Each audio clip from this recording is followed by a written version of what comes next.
そらしてたんだ後悔するよりさせる方がずっといいや触れてみたかったんだめでるように触れて欲しかったんだいけないことクソくらい許されたそうだもしかしたら叶うのかしら本当の愛をつかむためだ嘘もつくだろう腹ペンくらかった砕いてるバラバラな発見するままごとギスなんちゃって愛情まなさダサいなバカし被害者と加害者でいいだろう嘘をつけなくりなまで狂言しにまい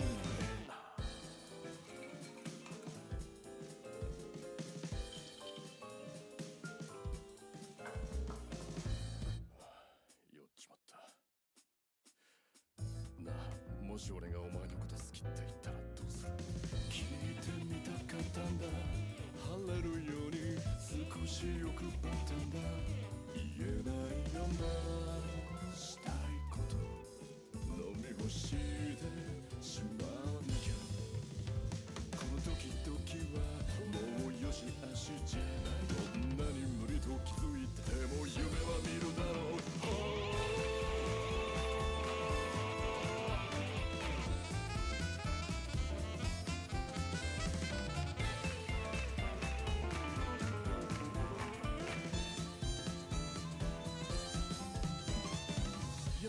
普通じゃないこの思い望み通りにはならない夢られない普通じゃないこの思い望み通りにしたい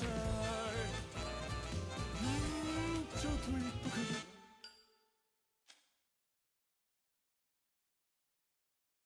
Hello, good morning. Hello, good morning. Hi, hello, good morning. How are we doing today? So basically, let me quickly actually fix my audio settings because I don't think I fixed that the first stream. Woo! Woo! Good afternoon, everyone. Good time zone. Hi. So basically today I'm gonna be painting. And you may be asking yourself, Violetta Fire, why are you painting the one guy you hate the most? And I go to you, do you fucking follow my channel? Of course I'm painting the one guy I want to die. Good night. Hi, Alex. You are in Poland, right? Jesus fucking Christ, it's late for you. Thank you for watching the stream. So, the way we're gonna do the Q&A, right? So I did also say this was a Q&A stream. You can ask whatever question you want in chat. Do not be afraid to ask whatever. I do not mind. Hijo de puta de mierda, frog. Mientras que estoy explicando. Wait, okay. I'm gonna wait until I speak Spanish for a moment before I continue. Hi, Yama! Give me like one moment before I switch over to Spanish, and then I will switch over to Spanish. But I will start answering questions in Spanish. Actually, because fuck you.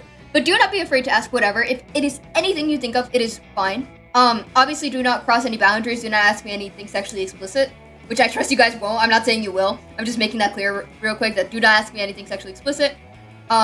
Feel free to ask me about whatever. There are no boundaries here apart from that. And I will tell you what I do want to answer and what I don't want to answer. And there's no shame in it asking me something that I don't want to answer, because it might just be something that I'm keeping for later, or it might be something that I'm just like not ready to say right now, right?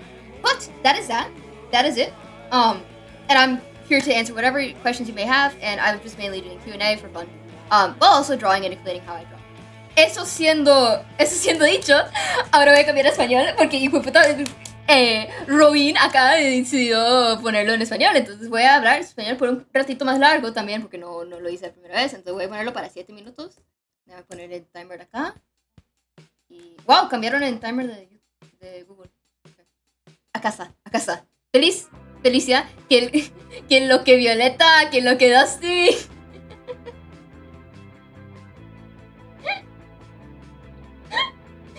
¿Cómo están, polvocito? ¿Cómo está, polvocito?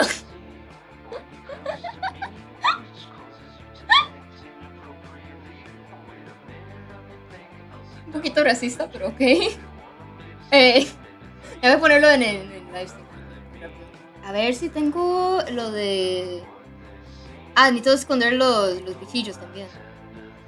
¿Ves? Yo ya tengo nombre para los bichillos en español. Ya lo tengo entrenadito. Ya lo tengo aquí listo en la mente. Listo y entrenadito. Aquí están escondidos. A ver, dijo el ciego. Déjame dejar de la música también. Pam, pam, pam, param, pam, pam, param. Acá está. Sálvame. Sálvame, por favor. Ok. Acá vamos. Bonjour. Bonjour. Bonjour. Buenos días. Hola. Aló. Ok. Aló. Aló. Aquí estamos. Siguen con las preguntas. Aquí tenemos unos 5 minutos de hablar español. Les pido perdón. Bonjour es... Bonjour sí es español. Si usted considera palabras que son... ¿cómo se llaman las palabras que son como consonantes en diferentes idiomas? ¿Quieres que yo hable mi idioma? No. Por favor que no. Por favor que no, porque no. No en español y no en inglés son lo mismo. Entonces, no. No.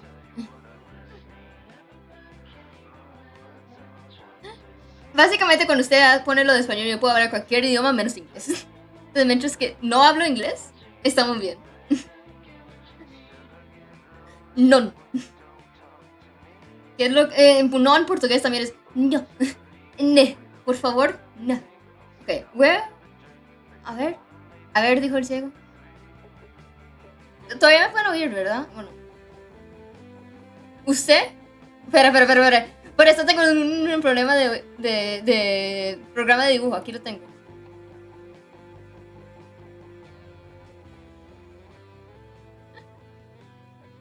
No sé hablar en inglés. Estoy preguntando una vara. ¿Me pueden oír? ¿Me pueden oír?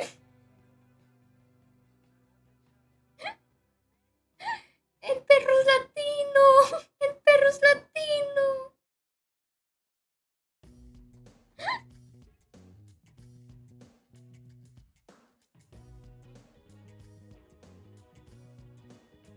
Aquí está la ranita. La ranita de hueputa.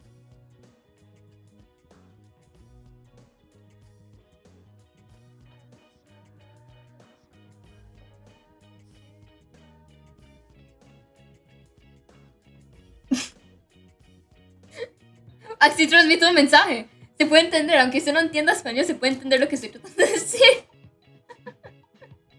¡Líbreme! ¡Líbreme en este momento! ¡Líbreme! ¡Líbreme! ¡Libérame! ¡Libérame en este momento, por favor! ¡Por favor!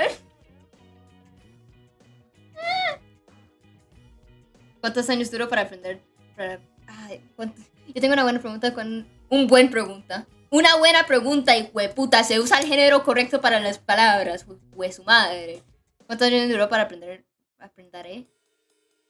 Aprender a dibujar. Ok. Perdón. No quiero hacerte tanto bullying. Estoy jodiéndote nomás. Estás bien. Básicamente, he dibujado profesionalmente desde que yo he tenido 15 años. Entonces, por como 3 años ya. Pero en dibujar, o sea, que me ha gustado el dibujo desde como 4º grado, por ahí, o sea, 3er año tal vez. Te digo que como a los 6 años me ha gustado dibujar. No estás tarde. Ay, no puedo hablar inglés en este momento. ¿Cómo? Ah, no. Google Traductor español. Así lo comunico, ¿ves? Para esto tenemos un programa de dibujo. ¿Cómo se dice The Hacking Frog en español? Bueno, para usted sería en femenino, ¿no? Entonces sería la rana. La pucha rana, no sé. No sé cómo decir.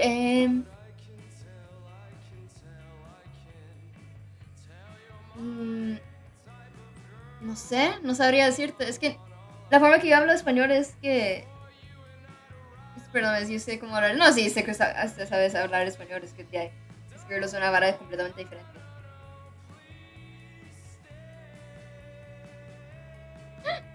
Vamos, ¿cuántos minutos tenemos? ¿Cuántos minutos nos sobra? 1 minuto y 30 segundos.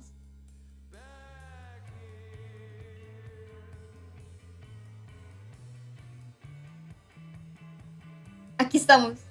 Hola, bien, ¿y ustedes? Estamos en español todavía, madre. No puedo cambiarme de idioma.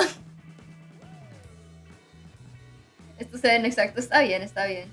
Algún día esto puede ser un directo completamente en español, pero por ahora estamos en inglés normalmente porque la mayoría de mi audiencia está en inglés. Me gustó mucho cómo quedó la muñeca, la versión tonta era adorable, pero realmente quedó más realmente bonito. ¡Gracias! No, sí, se me había olvidado que ustedes solo habían visto la versión tonta, pero no, aquí está muñequito. Aquí tenemos varias versiones. Normalmente lo cambio para diferentes servidores que estoy, pero por eso lo tengo. Normalmente, ¿cómo se dice? La idea es, ¿verdad?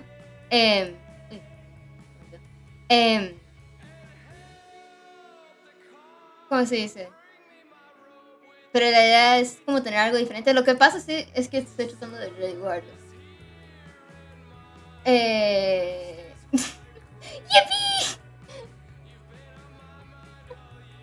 ¡Líbreme! ¡Líbreme! 15 minutos. 14, 13, 12, 11, 10, 9, 8, 7, 6, 5. Vamos chicos, aprender los números. 4, 3, 2, 1. Fucking finally. I'm gonna kill you Frog when I catch you. Frog when I catch you, frog. Frog when I catch you. Frog when I catch you, frog. Frog when I fucking. Let me zoom in. Frog when I catch you, frog. Frog when I catch you. Frog when I catch you. Motherfucker, when I catch you, bitch. Oh no. No! No, I'm putting a cooldown on that. I'm not fucking speaking Spanish mode for another few minutes. On timeout. Noxcast. I'm so sorry. Fossabot's being a bitch. I don't understand why the emote thing's a thing. And guess what? Effie, I'm refunding your redemption right there. I'm not doing that shit again. We're capping it at 1 Spanish mode per stream. You can redeem any other thing. Oh wait, no, actually do not redeem any other thing. I know damn well what you're gonna redeem once I refund these. Hey, Effie, you know how much I love you and appreciate you, and I know that you would never do anything to harm me. I thought it was a fully Spanish stream. No, I do Spanish streams right now, but sometimes I do Spanish. I speak Spanish when people speak to me in Spanish in chat. I respond to them in Spanish. I can't believe you suggest Effie use me as a punching bag. Okay, I can totally believe it, but still. ¿Es en español canon? No.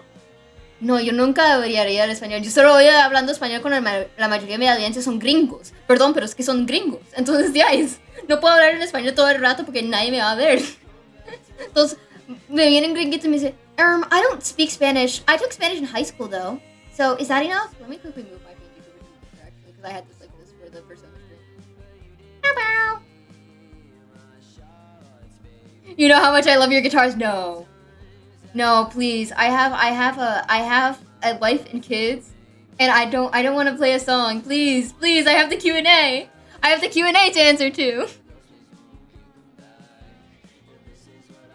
No, please, look at me.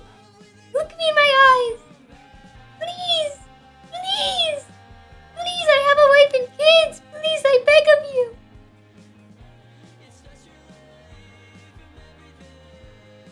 My brother took Spanish in high school. Does that allow me to speak fluent Spanish? Probably. I took 6 years of it, but I don't practice, so unfortunately I lost some of it. But I understood quite a bit of what you said. Hell yeah. You will find the sheet music at your front door at an unexpected time. Just redeem it now, Effie. Let me get it over with. So I'm not halfway through explaining like the entirety of my lore and then just have to turn around and be like, okay guys, anyways. Here's Wonderwall. That little creature's gonna haunt me in my dreams and offer me murder. I will sit at the foot of your bed like a sleep paralysis demon and I will offer you a solid blunt. No!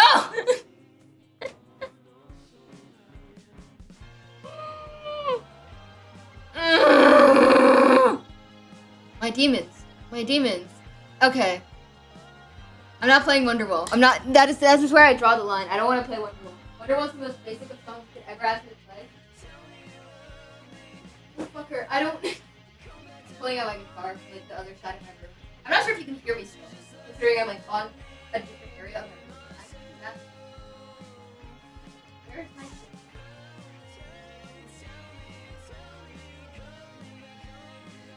You're my Wonderwall. Fuck. Alright.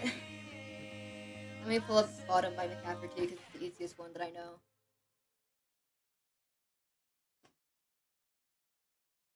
Okay, there we go. It's this, right? Oh, that is out of tune. Holy moly! Where the fuck is my...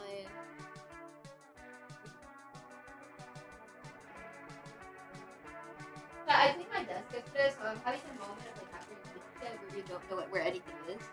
But it's fine. I found my tuner. I woke up and chose violence today. You hate me. You people hate me. I'm like, hey guys, I'm gonna do a Q&A stream where I speak to chat and I'm actively interacting with chat, and then you turn around and you're like, what if I make you unable to speak to them?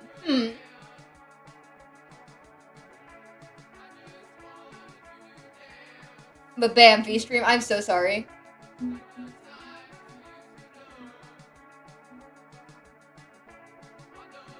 Let me quickly stop my music for a second.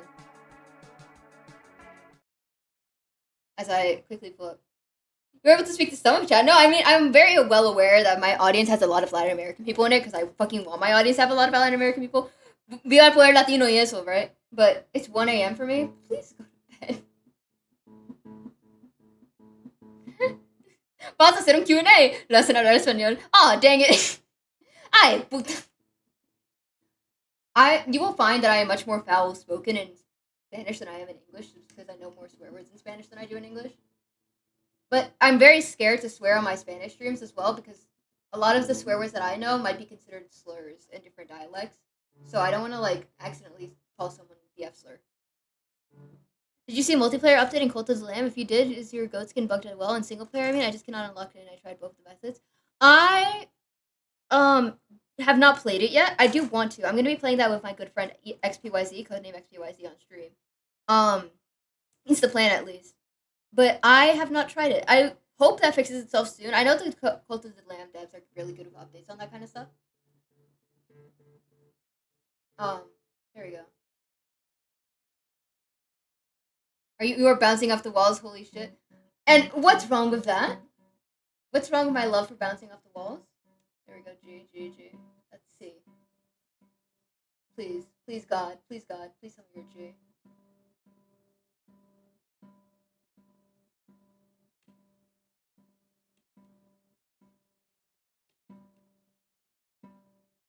I don't know if you can hear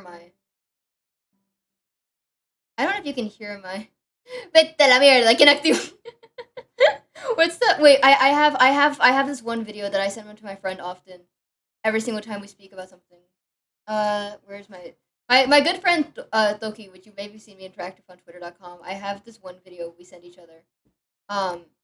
Whenever we're talking about something, and I just randomly switch to my language. Because I find the way that he says it really funny. Where is it? Whatever happened to women supporting women? Why did I say that? Here it is. Found it. I am not homophobic, but... Hostia, tío, que me cambiaron el... Here it is, found it. I am not homophobic, but... Hostia, tío, que me cambiaron el idioma, tú. I am... It's the fucking... Hostia, tío, que me cambiaron el idioma, tú. This is the fucking gets me. I don't know why like Spanish is what fucking gets me. Let's do a Q&A. ¿Quién fue el cabrón hijo de puta que me... Hostia, tío, que me cambiaron el idioma, tú. Where the fuck is... Okay, I need to fucking finish tuning my guitar and also see if you guys can hear my guitar.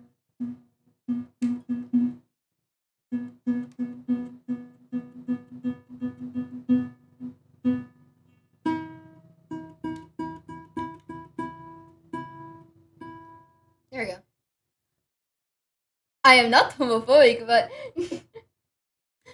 Who said that I wasn't?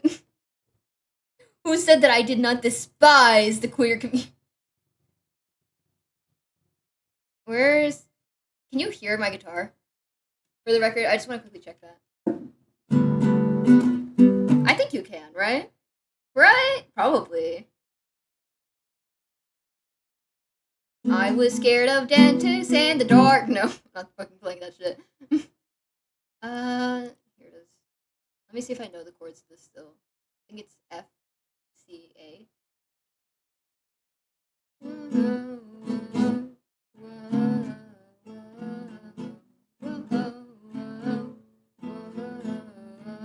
Yep, there it is. Okay. Whoa, whoa, whoa, whoa, whoa.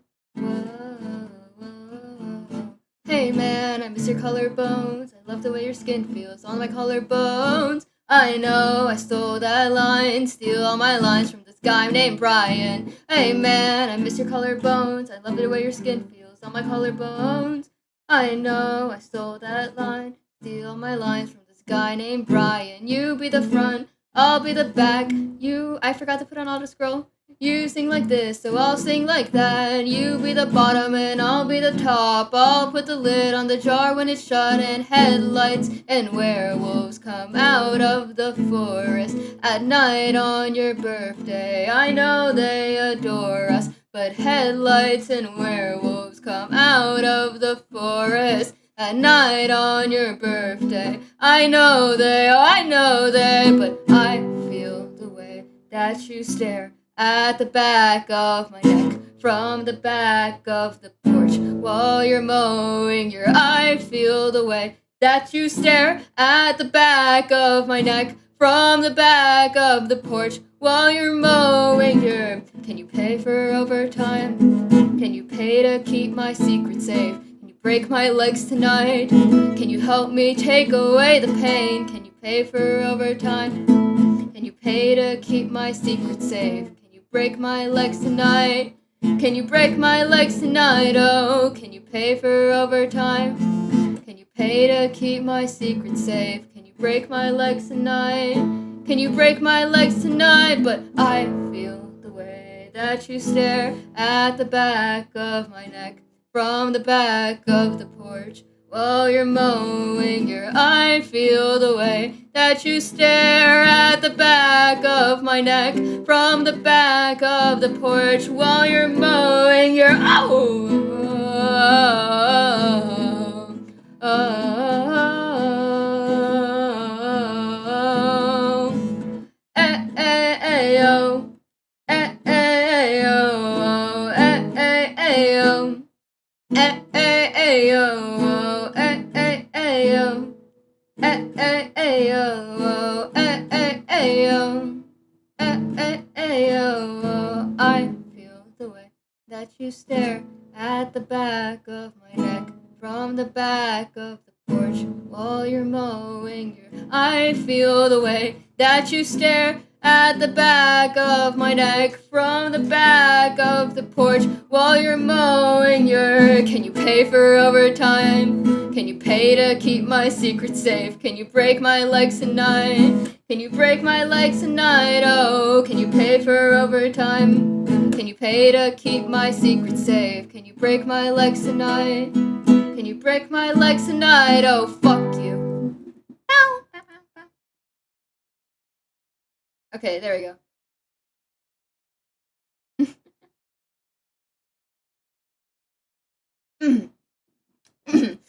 Anyways, I need the song on Spotify. It is on Spotify. It is Bottom by McCafferty.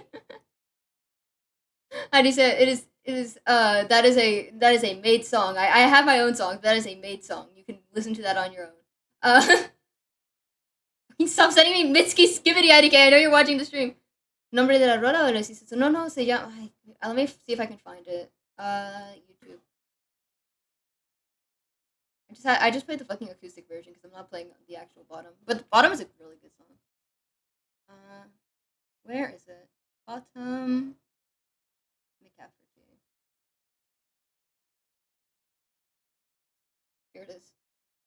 It's a popular song, to be fair. It has like 7.3 million views, but here it is.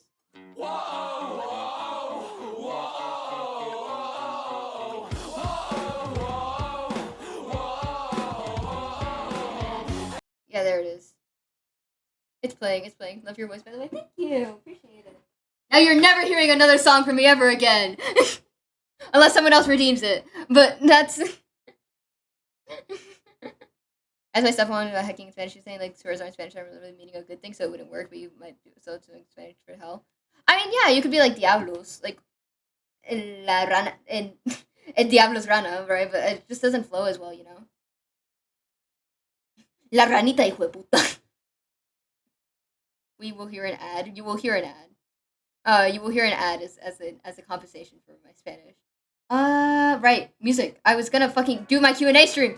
Enough, all of you. Enough. Stop redeeming shit. All right, putting another little guy. There you go. I don't know if anyone else redeemed something while I was like playing. I'm gonna quickly scroll back in chat, so I'm sorry if I respond to messages late.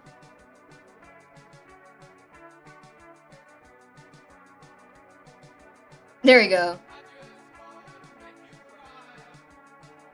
I am 40 away. Oh, because you want to redeem the ad thing. I actually have to disable that. Oopsies. Oopsies. Whoopsie daisies.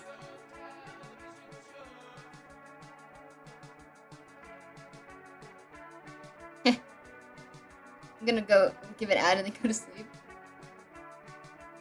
Now watch this. I disable the ad thing. You'll never go to sleep. Yeah, no, I can't do it because I have to. I can snooze it and then I'll fucking play it when you guys decide. There we go.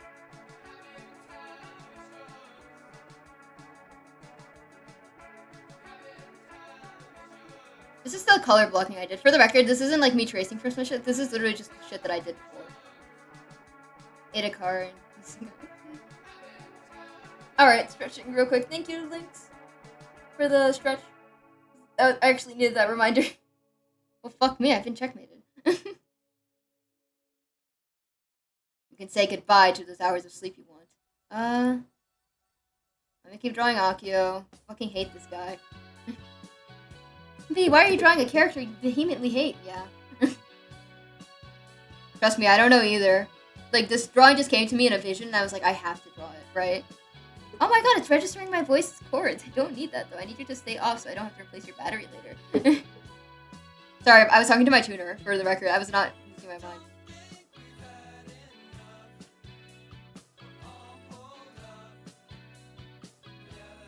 Yeah. If anyone has any questions at all, chat! Concha voice. Chat, you're not doing a very good job of carrying my stream for me. Good luck with your Q&A. I don't believe I'm capable of doing that. I must sleep. Why are you drawing this character, V? Yes. Yeah, to be fair, yeah. That is mostly what I'm doing. Because I want to. But alas. Found a dead rat at my school's lunch place today. Never eating shit in there again. Yeah. I am actively trying to tear it down. My viewer engagement. My viewer retention. My viewer retention. Whatever shall I do?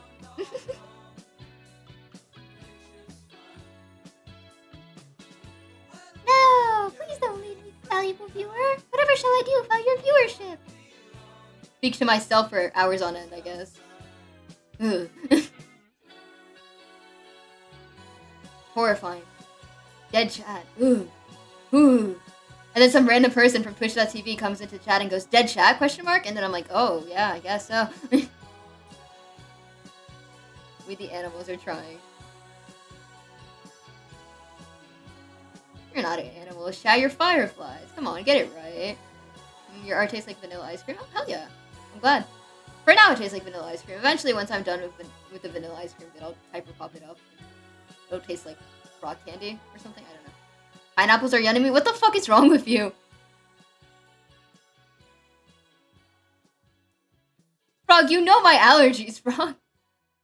Fortunately, there is an easy way to increase. This is right. More little guys. More little guys. Nubian, do you have any questions for me today? Keep that shit far away from me. I'm like swallowing all the pineapple and then inflating it like a balloon. Little guy. Hi, cheeks. I forgot. That fucking guy that I hate. Hi, Boba. Akio is such an interesting character because the minute he gets introduced, he does the most deplorable act any human being can ever do to another human being. To his sister! mind you. And then he just fucking walks it off and is like, I have such W riz and abs. And like people, and then people will still be in the Revolutionary Girl Utena fandom being like, yes, he is kind of hot, so I will forgive him. Oh my god, wait, let me quickly... Oh, no! Oh, fuck! Shit! How do I fucking do the stream shit? Oh god! I'm such a good streamer, chat. That's like my thing. I'm like the streamer guy. Estoy como alguien que te robaría. No, no te robaría. Yo te lo daría, pero no te la robaría. Let me quickly fucking load the ad.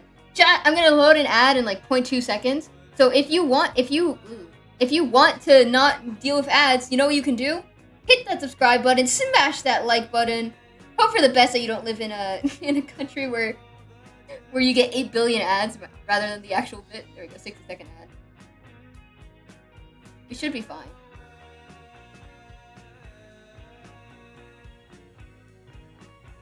Okay. Okay, anyways. What was your inspiration when making your character? So, my character has been an accumulation of things over the years, but my main inspiration is myself, because I just kind of do things that I like to do. I put in a bunch of features that make me feel good, like gender-wise and appearance-wise. Frog! Frog! Thank you so much, Frog! What the fuck? Oh my god! Thank you so much! Christ almighty! Thank you! Frog, you've been giving me so much recently. This is too much! Frog, please, let me do something in return!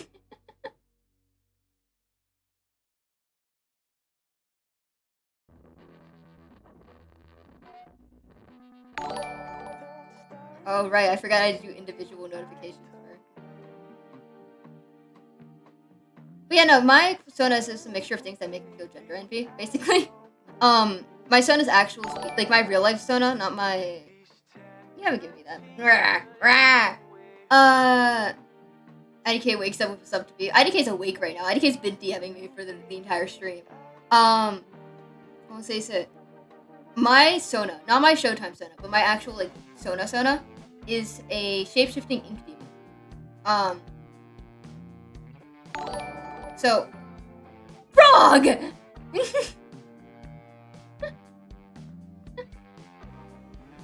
Christ almighty! Christ almighty, Frog! That's so much! Thank you!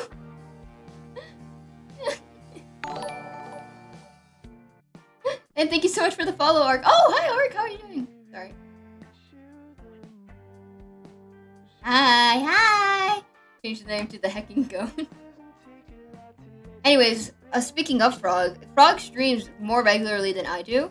So if you're ever thinking of who you should be following and who you should watch, you should check out Frog streams. Because Frog streams stuff like Baldur's Gate and, how do you say it, Stardew Valley. I think stuff that you guys would really enjoy. And Frog is also incredibly funny while doing so. So, you know, check out Frog if you can. Also, Elden Ring. Frog plays Elden Ring. I'm like naming games from the top of my head. And indie games the likes, but yes. Watch Frog. Unhex your frog. No! I was saying something before this, right? Okay. All the love in my heart. Frog does not use he him pronouns. Frog uses they them or she her, I believe. I'm not sure. You can correct me on that, Frog. But Frog uses they them as far as I'm aware. And yeah, that is the thing. I have to fucking fix my exclamation point pronouns thing, and I also have to take down the fucking minor from my stream because that's just not true. The fucking audience watching me talk about doing, like, drugs and drinking alcohol while fucking looking at the minor thing, like,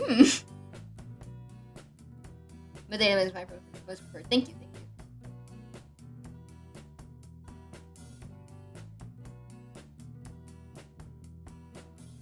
If you want to do a pronoun check, chat, you can go ahead and say your pronouns in chat. I do not mind.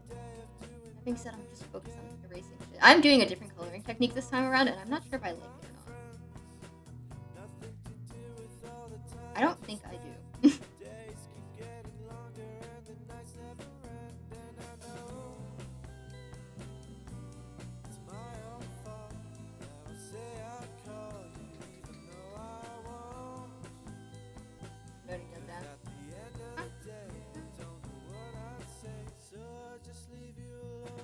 Yeah, my little guy is thinking.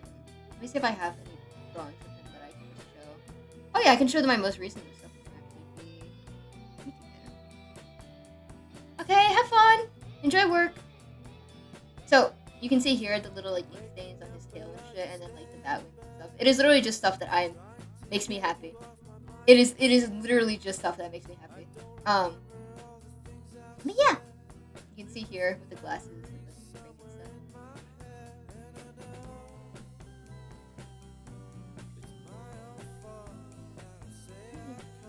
I'm proud of the dark face, which is why I'm just kind of slowly zooming in on the details and stuff. Ooh, look at that. Ooh.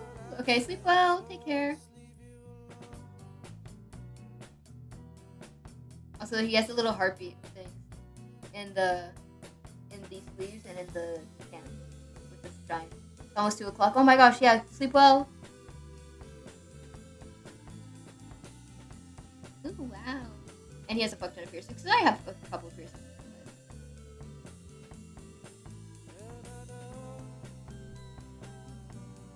I'm so glad you like that. I'm very happy about that.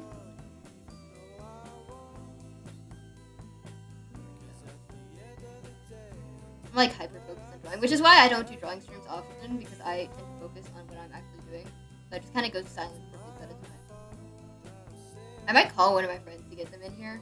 They can help me out with the stream, because that's what I do for drawing streams. This is my secret I'm revealing to you all. It's not a question, but I'm revealing it still. Where I call people whenever I know that I'm gonna be hyper focused on something during the stream, so that way you guys don't get bored and you don't like hear me just stop yapping and focus on the painting shit. Because I don't like being quiet, and I also do not like watching streams where the person is quiet. So I try to keep like a high chat interaction rate while also focusing on shit. Hi, Furu! Well, hope you're well.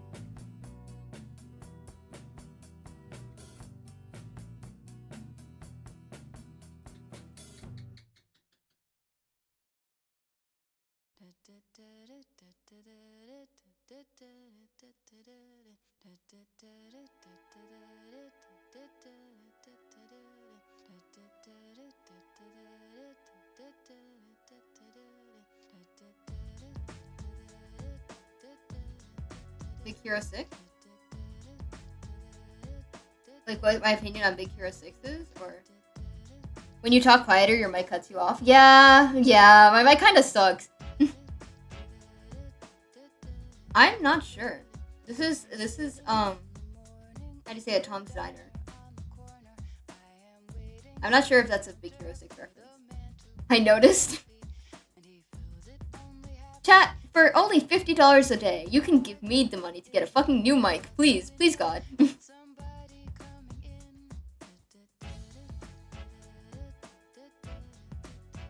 Vi en la recién tercera mía, su esposo se me hizo parecer a la canción de Cabras, me encantó el animal, por cierto.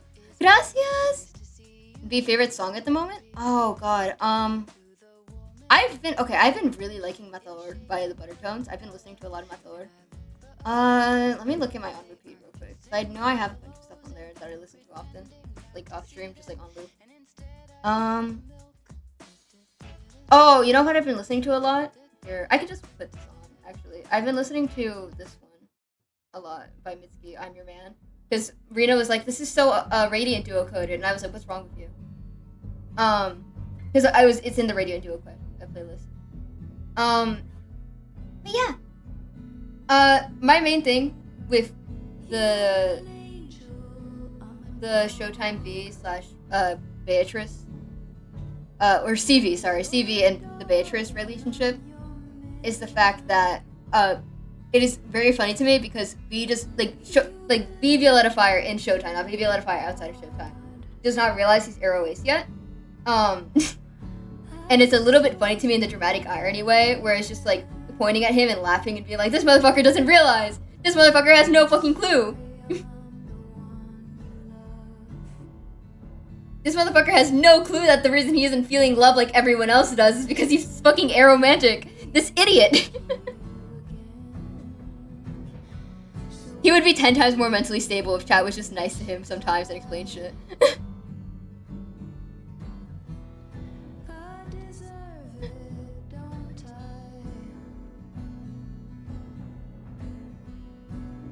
Hi, Win. Hi, Win. Do you have any questions for me today, Win? Are you standing here ominously? Feel free to ask questions about yourself, right? Showtime V is so me at 17 coded. Showtime V is so me at any age coded. Fucking with 17 plus 8. Do I have to answer correctly or quickly? Because quickly I'll say 12. Correctly I'll say 25, I think.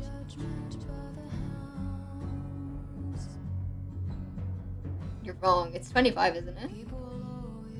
Yeah, because check your door in 17 hours. Motherfucker, if you can get to my house, I'll be impressed. CV sería mucho más feliz si supiera lo que significa romántico. No, literal.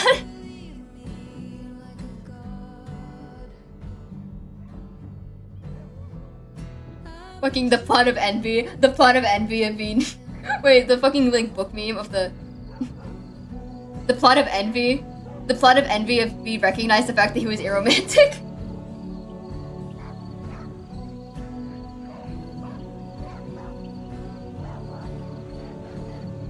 I did have a special cinematic that would trigger if anybody mentioned that actually in chat. Like, there were certain things that I had where like a special cinematic would trigger if someone said a certain thing. For example, the Dusk 3, I think, the one where he opens the door and says, I don't know why I expected someone to be there, was directly triggered because someone said something in chat. I won't say what it was, because, you know, that's for you to figure out. But, how do you say it? I would have if I was there. I told you, what days are you free, Teagues? You don't know this chat, but the Teagues is the only Showtime member I ever DM in the non-parasocial way, because I'm like, Teagues, what days are you free? Because I'm tired of you, like, fucking missing it and having to be VOD watching. And Teagues is like, I'm just not free. So I just did not have a choice in the matter. That was just not my fault. Because I needed to do Envy, because a lot of IDKs and BOA stuff relied on me to do Envy. And also, I needed to do Envy because of Eerie, like, having that with, like, the whole, like, oh, I'm dying, like, that needed to be known. Even before, because Concha wasn't supposed to stream today. Like, that was not a planned stream, that was, like, a last-minute improv thing. So, like, we didn't know that was gonna happen. So we wanted to make that clear to the audience before any other streams happened.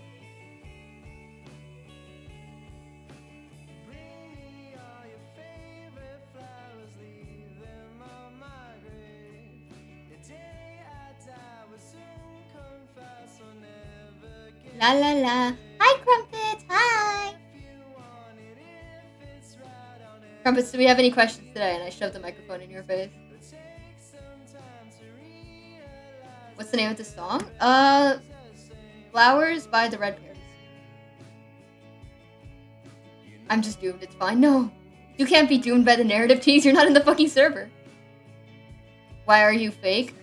Because I hate you and I cannot stand your guts, and I believe there can only be one Latin American creator in the room at all times, and that should be me at all times. VR times. Hi, Rin. Hi.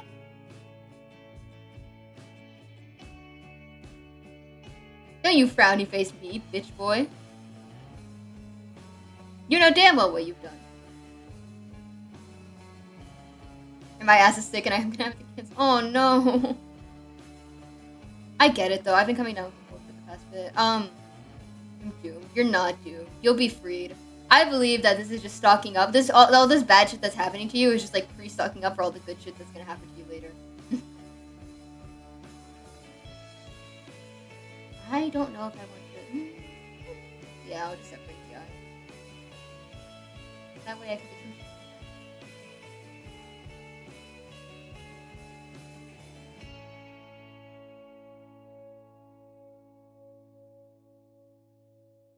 I hope so, because damn, yeah, no. It does not sound like a good time, to be fair.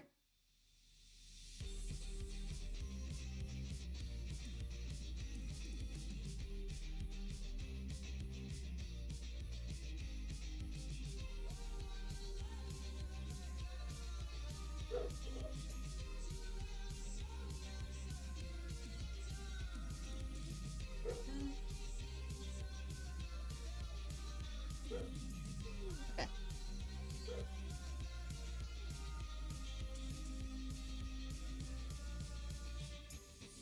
Here we go.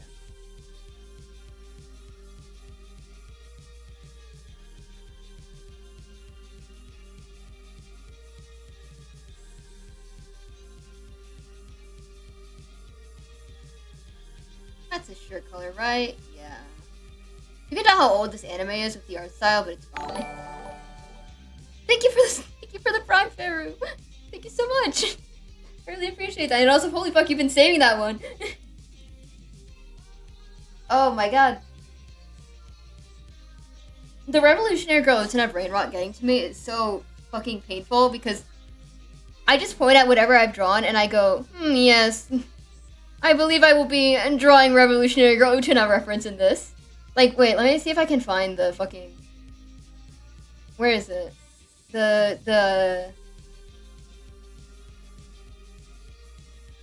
Here it is. I fucking snuck it in there. You never expect it, but the fucking... There's a Revolutionary Girl Utena reference everywhere nowadays. Man, fucking gay people can't be normal about shit. They have to fucking include references into their artwork. I'm still really proud about this, by the way. I think I did well.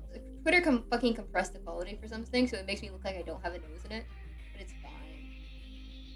I like it. I like the pyro one. I like the zombie one. I don't like mine, actually, surprisingly. But yeah, I like the Izzy one as well. The reason that one's impressive, though, and I can fucking find... I love that piece so much. Thank you! It's a very good piece card. Thank you!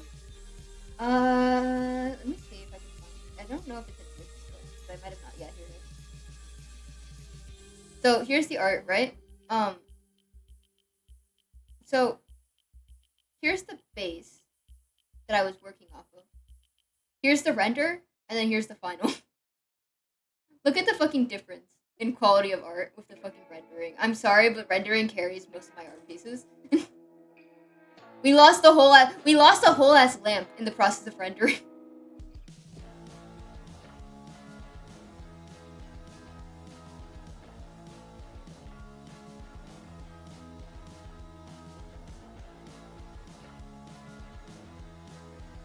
Oh, Akio.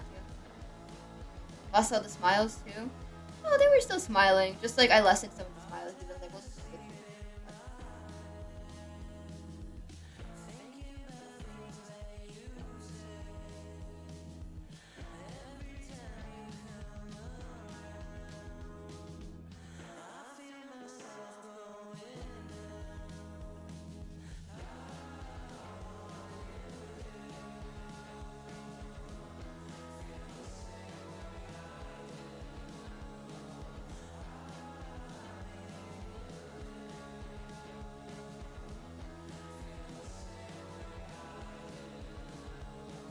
meters. Grown up.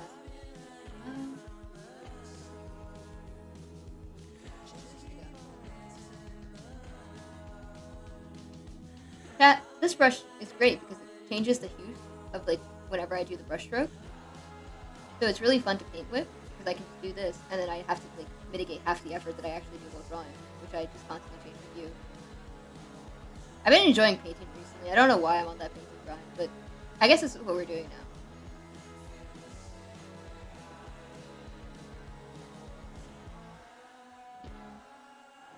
Casi me ahogo con un pedazo de pan. Amo vivir. Diosito. Con toda su misericordia, por favor. Déjame vivir. Con un pedazo de pan. Uy. I think if you translate most of the shit that I say in Spanish, I sound like a fucking religious zealot, but that's just how speaking Spanish sounds.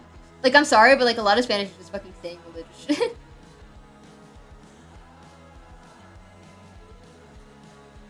Nobody expects the Spanish Inquisition.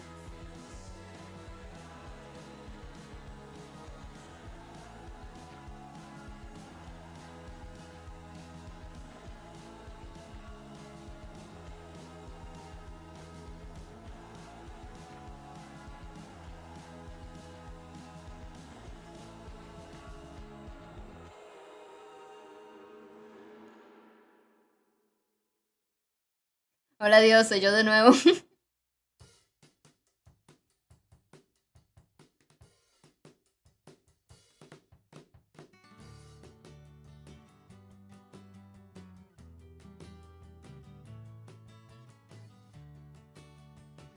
It's not my fault he's ugly, right? I can't really control that. I just do this, I can also just... Yeah, there we go. I do want to emphasize the red here. They call me the boy genius. I can't even make those jokes anymore. Nobody gets them. I miss my wife's tales. I miss her a lot. Chad, did I mention how much I miss my wife? She's at a Girl Scouts meeting right now. As the camp counselor! I fucking realized how that sounded like halfway through after saying me like, oh, she's at a Girl Scouts meeting right now. She's there as the fucking counselor of the Girl Scouts, not as a Girl Scout herself. It's like saying, oh, my wife's at middle school right now because she's a fucking teacher.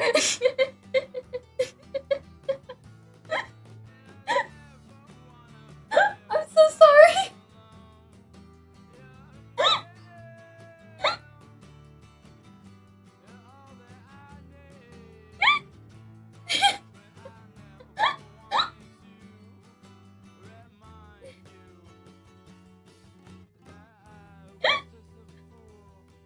I love Girl Scout cookies, yeah. She tried to send me them a couple of years ago, and then she remembered I live abroad, and she got really sad.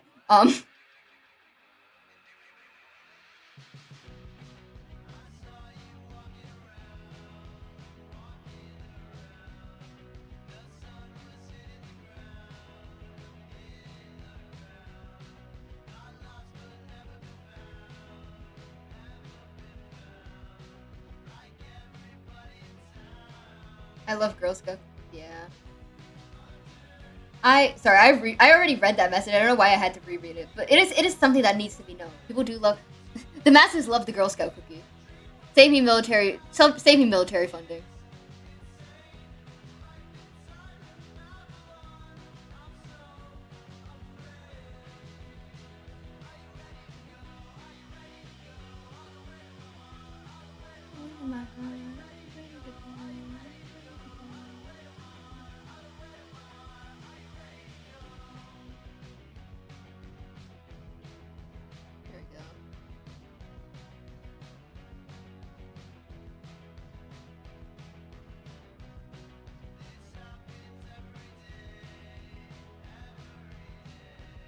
V, how old are you?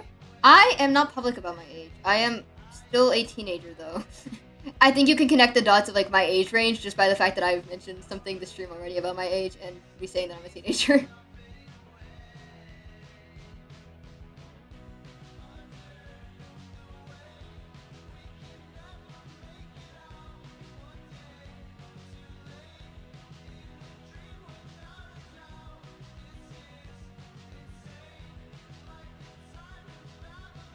What sucks now is that I can't just reply to people because I'm no longer in the age range where I can be like, I'm a minor, right? Because like I can't just reply to people being weird to me, like, you just committed a felony. Now I have to reply to people, you just committed a different kind of felony.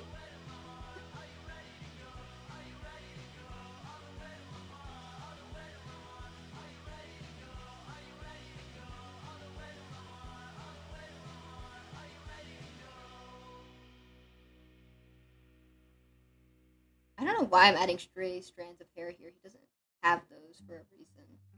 Actually, I should fucking smooth out his hair as well. Does he have them? I kinda, but not really. There we go. Chat, if you had the ability to fuck up one person's day with like a fuck ton of minor inconveniences, who would you pick? I don't know if he's watching stream right now, but Saturn720, if you're out there. Hey there, bud, how'd it go? Last night I saw you at the bandstand looking pretty slammed. Did you see me? Concha, wait. Taking all my drinks to camp? Probably not, I guess. It's already happening. I don't have to do anything. mess. What have you done? And that girl who tagged along there with you, I never caught her name, but she seemed fucked up too. Ooh, from where I sat, she looked too I invoked the deep, fifth. having fun, keeping What did you do to him? with you, Effie? just like Effie? used to.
I'm just gonna mess up that badly. I don't know.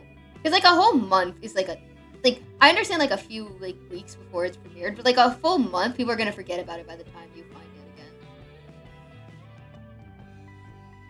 And if it's the full book, that's an entirely different kind of leak than one done by marketing. Because like usually marketing will leak like a few pages, right?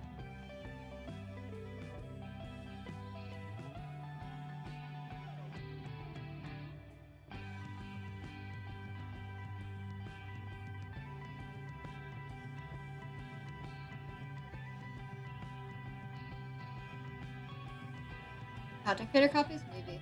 The Five Nights at Freddy's fandom doesn't forget. That's so ominous. The way you phrase that is like incredibly ominous. Like the Five Nights at Freddy's fandom will never forget your sins. They will know. You will call them crawling back to their homestead. Tears in your eyes, blood on your face, and they will lead into your ear and say, "I remember," and shoot you in the head.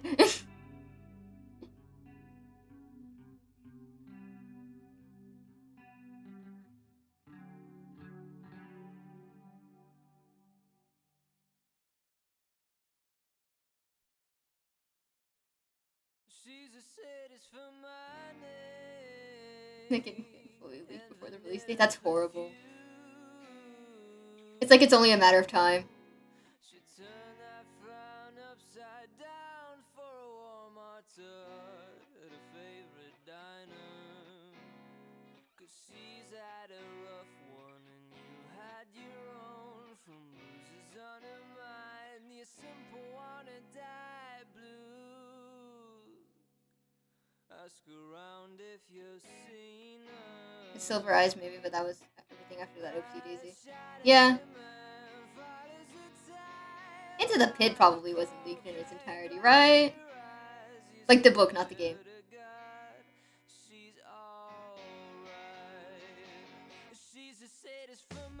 On a second, I did it. The first thing Te van a matar, güey. Rata, rata.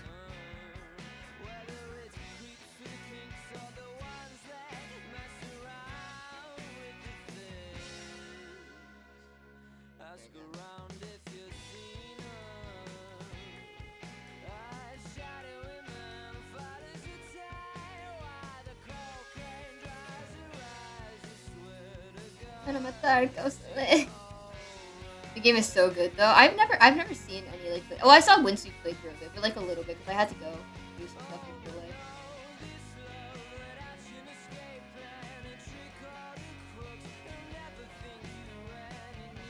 I have seen like a bit of it, but not the full thing.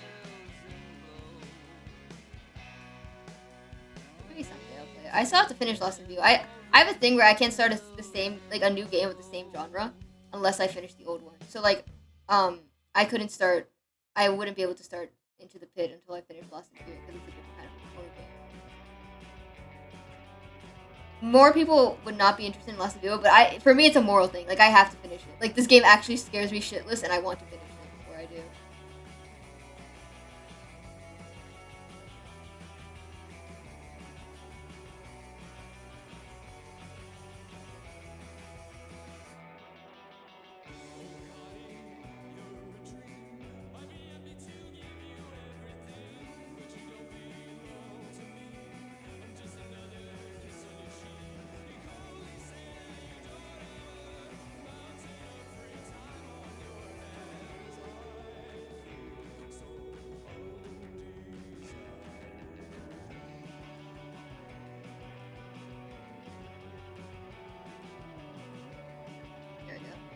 Pat, do you not appreciate these advanced techniques of me shutting the fuck up and focusing on drawing?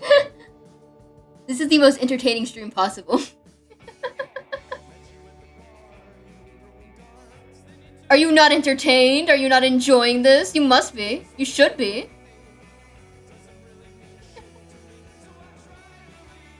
There we go.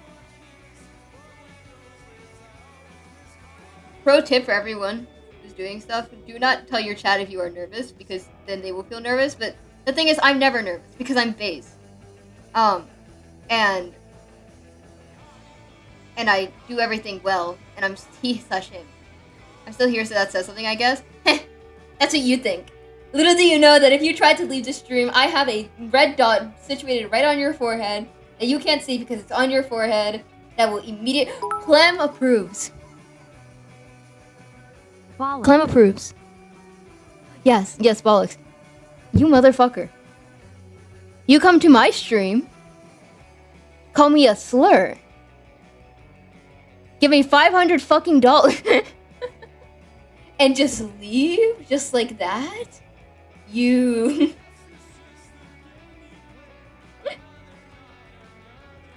Anyways, chat, this is Clem. Clem, this is chat. It's been a while since you've joined a stream, Clem, so I may as well introduce you. Clem, okay. For those of you who follow me on Showtime, you know that one character? Bollocks is a slur? No, that's great. Yup. Trust. How do you say it? You know that one character, Aaron? How do you say it? That I draw relatively often? Not relatively often. I drew for fucking Envy. Let me see if I can find the Bernadette animatic. Here it is. Where is he? Where's the guy? I need a good drawing of the guy. Yeah, that's what works. Guys, that's Clem. That's Clem right there. Clem emoji. Clem spotted. Clem right here. Clem here. Anyone seen a Clem before? Because I have, and he's right there. Real life Clem.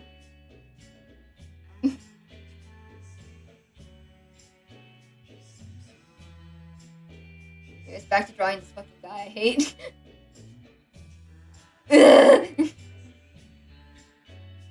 Akio Revolutionary Girl Utena will not save me. Akio Revolutionary Girl Utena will stab me in the gut and call me a slur.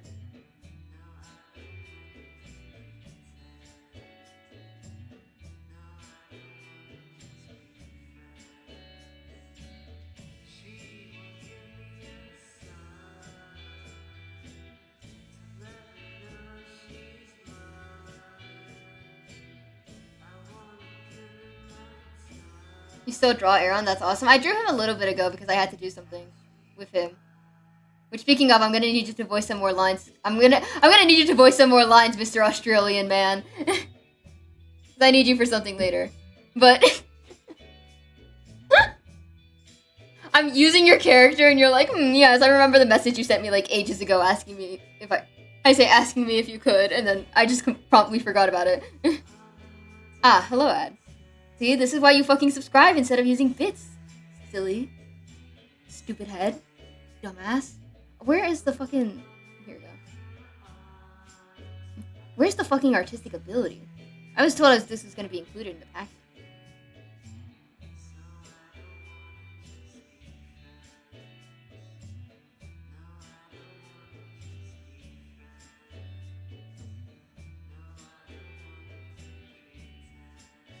Why are they getting an ad for... Twitch is like, don't do gambling on our streams, what the fuck? And then they're like, anyways, yes, here's this ad for casino. Fixed it. Clem! Fixed it.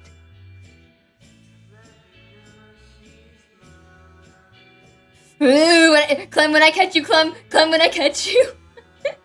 I'm just scamming you. You're not gonna get this money back. You're not gonna get fucking your value for your buck. Half my ads are in Spanish now, which is very funny to me. Do they know? Arrow emoji. That's 13 months. That's like over a year. That's like 1 month over a year. What are you gonna do? Swing up at me? Oh, you motherfucker. I'm 5'8" now. You can't do this joke anymore.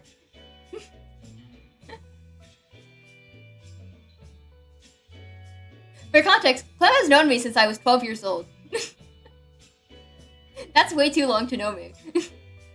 When I catch you, Clem, when I catch you, when I catch you, Clem. When I catch you, you Australian son of a bitch. Your habitat can't do shit to me. Somehow, I'm still sane. You think that. You think that, don't you? You don't know the fucking influence you have had upon my upbringing, Clem. You don't know that. Let me quickly switch back to my normal PNG YouTuber, actually. You don't know what influence you've had on my upbringing. You don't know, like, how do you say it? What you've done, right? Cause like, right, let's think about it this way. I've known you since I was 12. And in that time, how do you say it? I've spent way too much time around you. Right? And you have essentially been like my main guide for a lot of my morality things. So keep this in mind when I tell you that I took an alignment quiz the other day and I got lawful evil. So I'm not saying the fact that you're the one to blame for that. But I am saying that you probably played a part. So Clem's to blame. Every single time something bad happens to you, remember, and because of me, remember, it's not my fault. It's not my fault. It's the person who gave me my upbringing's fault, and his name is Clem Approved. It is Clem doing that to you. You are nothing but anything. You are anything but a model citizen, Clem. You're fucking kidding me.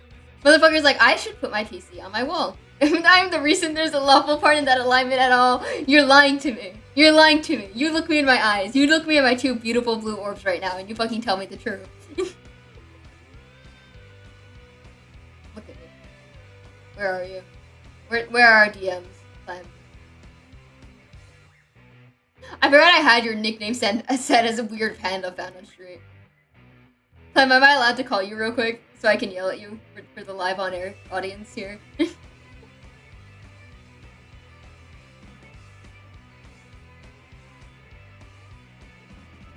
Listen, for character writing, I'm at work. That sucks.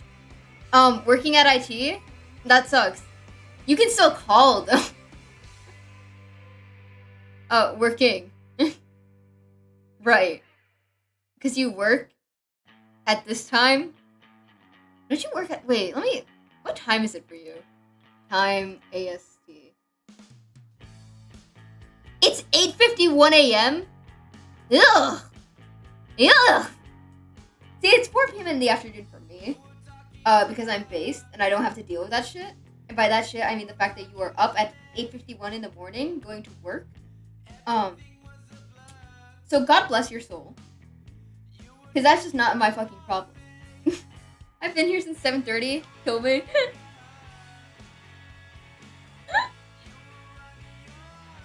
You're so motivated to go to work and do your job and be a functioning member of society.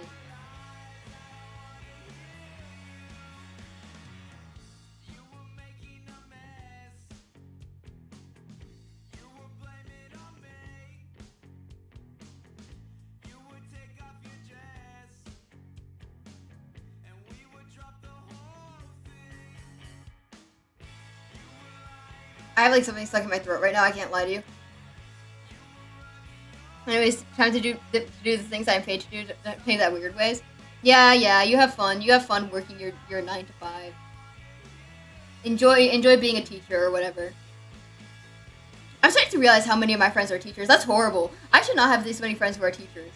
Chat, if I had the opportunity to explode Concha and to explode Clem and to explode any friend of mine that is a teacher that you guys are just unaware of with my mind, I would take that. In a heartbeat. I wouldn't even think about it. I would be like, yeah, fucking go for it.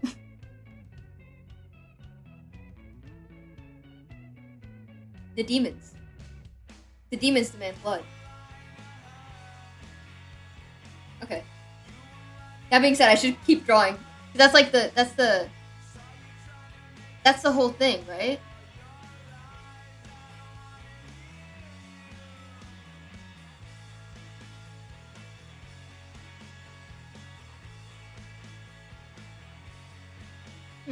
Yes, I believe I will.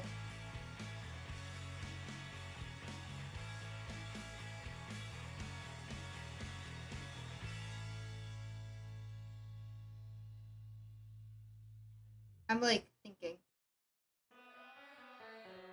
So hard. I think half the community would celebrate it. I can't speak to the reaction of Clem exploded. You keep telling yourself that. I don't think it would be nationwide mourning. I think it'd be a nationwide celebration. I'm talking festival. I'm talking Mardi Gras. I'm talking fucking Carnaval, Brazil, right? Like, and I mean this with all the love in my heart, Clem. If you died, yeesh, right? Am I right, lads? Or am I right? Like, yeesh? That would put several people in a predicament, and not the one that you would want them in. Because ideally, when you die, people will be like, "Oh no, whatever shall I do?" But you don't. Do you have anything in your will to give to people, or is it just like you're stuck like this? I'm sorry, I sound insane to anyone just joining the stream and having no clue. Like fucking Clem and I's prior history. This man, unfortunately, was the majority of my like personality development years. So so you can make him take all accountability for my actions.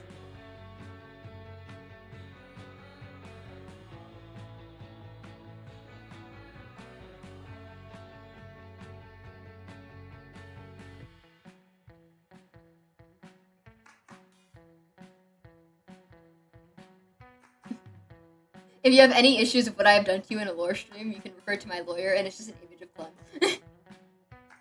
Right, the Q&A. Hey, chat, any questions? chat, any questions for me? Where is the... Actually, I believe I will be phoning in a friend. If that friend is available.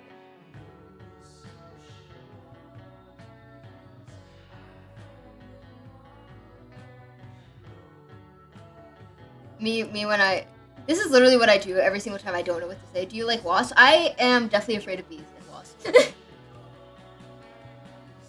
I like them aesthetically, and I understand they do a lot of good for our environment. If it gets near me, though, I'm screaming my ass off.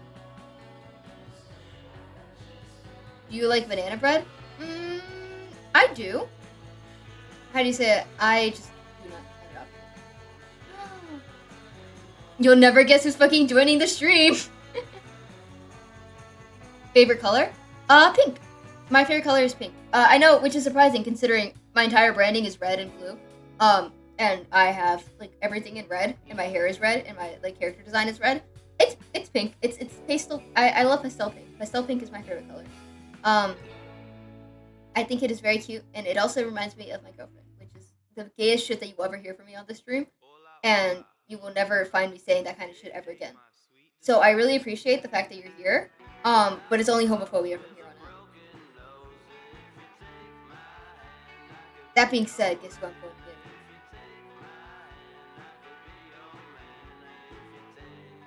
Crab. Clifton Scent? No, guys, I can't handle it. Whatever shall I do? People's image of me from homophobic old man fucking changes. What would I do if they figure out that I'm not actually against the queers?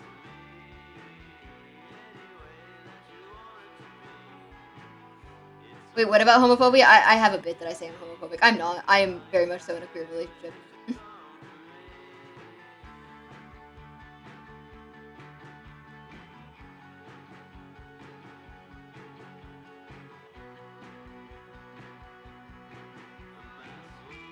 I don't want to have to do the YouTube apology again that I had to, the fucking Twitter thread apology I had to do last time where I was like, hey guys, I promise that I'm not actually homophobic. That was just a bit that we were doing on stream.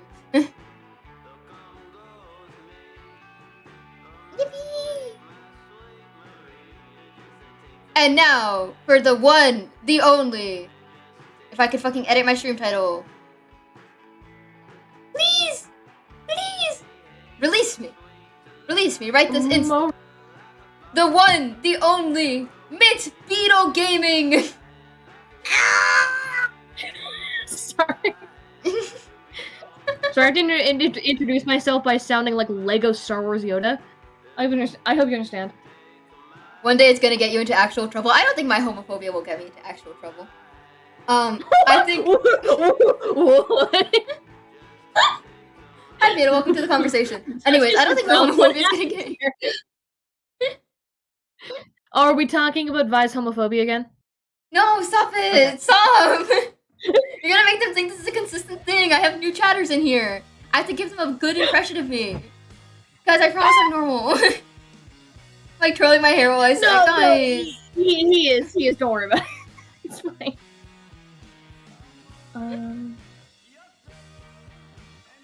Don't sob emoji me. I promise you.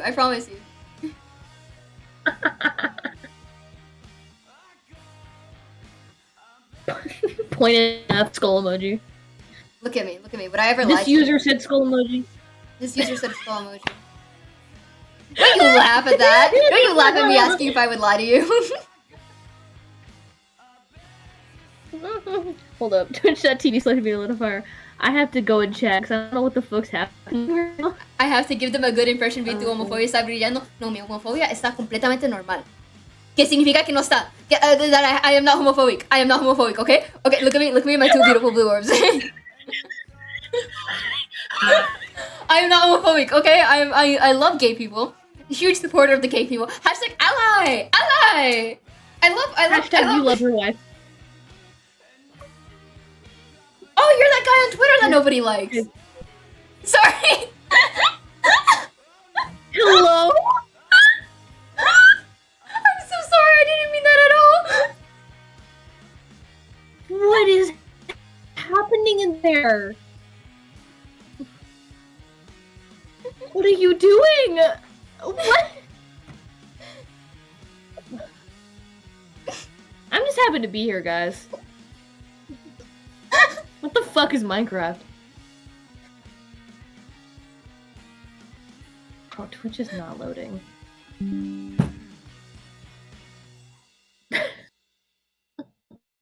good, bro? I'm so sorry.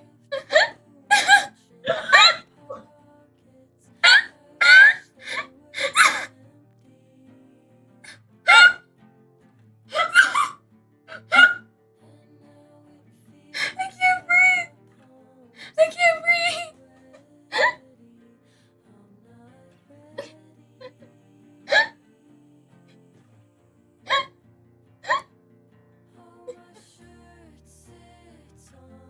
Did my fucking chat disconnect? Oh my god, my fucking chat disconnected for a second. Oh my god. Si quiere ganar, no. No, my phone. We need to cancel Vivi Let It Fire My now, guys. I brother. promise I'm a normal human being. Mods, go to Twitter. Wait, no, that's just... Me saying mods is just saying me and Reina.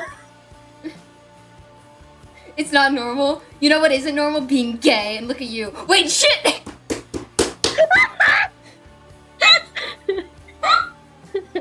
Soldiers, you know what to do.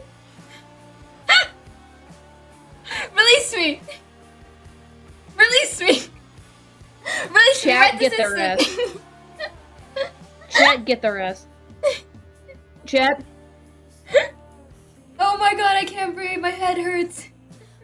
Okay, finally, I'm just gonna fucking... Okay. Okay. Chat, I'm just gonna put them over to my let me phone. clarify.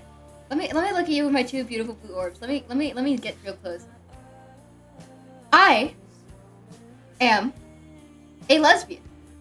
And also Aroace. The two things coexist. I love women.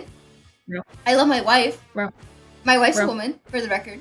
Bars. Or Bars. kind of. Yeah. Bars. I Bars. would never hate gay people. I would never genuinely despise the queers. I find your community very respectable. And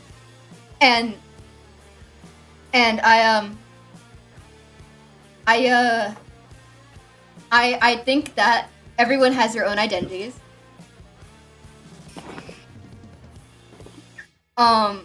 And that, you know, everyone has their own identities that we can all respect. You know what? I realize that my words tonight may not reach you as you may hope for them to reach you. So there's only one way I can truly apologize to you now. Oh no. And, Oh, no. And I find Whatever you think that you're about to do, don't. and I find that there's only one thing I can do. I swear I'm not homophobic. I promise you. I love the gays. And I do not mind. I What think is you this should fucking have just acid called trip? me a slur. I think you should have just called me a slur. That would have made me feel better. This is somehow more homophobic than... But yeah, no, it needs to be established. I am in fact gayer than all of you. No matter what you do, you can never be as queer as I am. I use pronouns. I have dyed hair, and I, you know, am actively gay and in a relationship, and I have micro identities. That's like the whole thing. Like I'm literally the whole rainbow. Like you think you may be gay, but you can never be gayer than me. But that being said, I love competitive gayness. New Olympic sport that we should really I'm have. so sorry for making fun of Crumpets for being gay, although he totally deserved it. Because I believe that queers Yo, deserve shit. rights. Shit, can you believe it? New Penelope Scott song just dropped. What? I was just going through a lot emotionally. Trust me. I didn't mean any of it.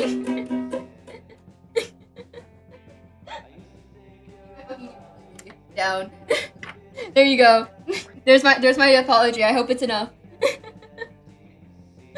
Does trans count? Yeah, I mean, yes, being trans does in fact include yourself in the LGBTQ plus community.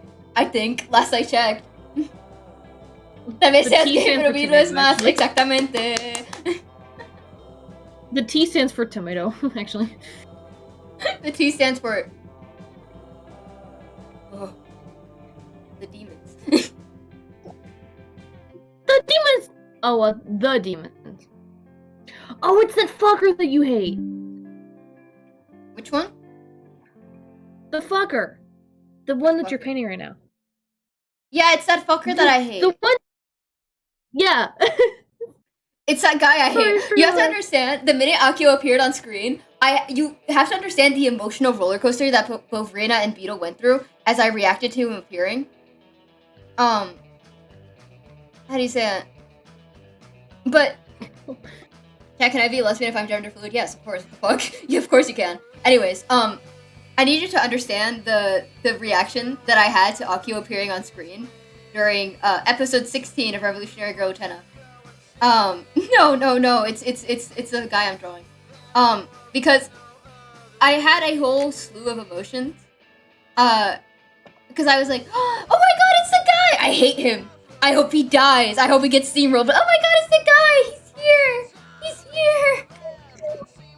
Extremely strange. Extremely strange because both Raina and I were like, isn't he awful? And you're like, yes. Yeah.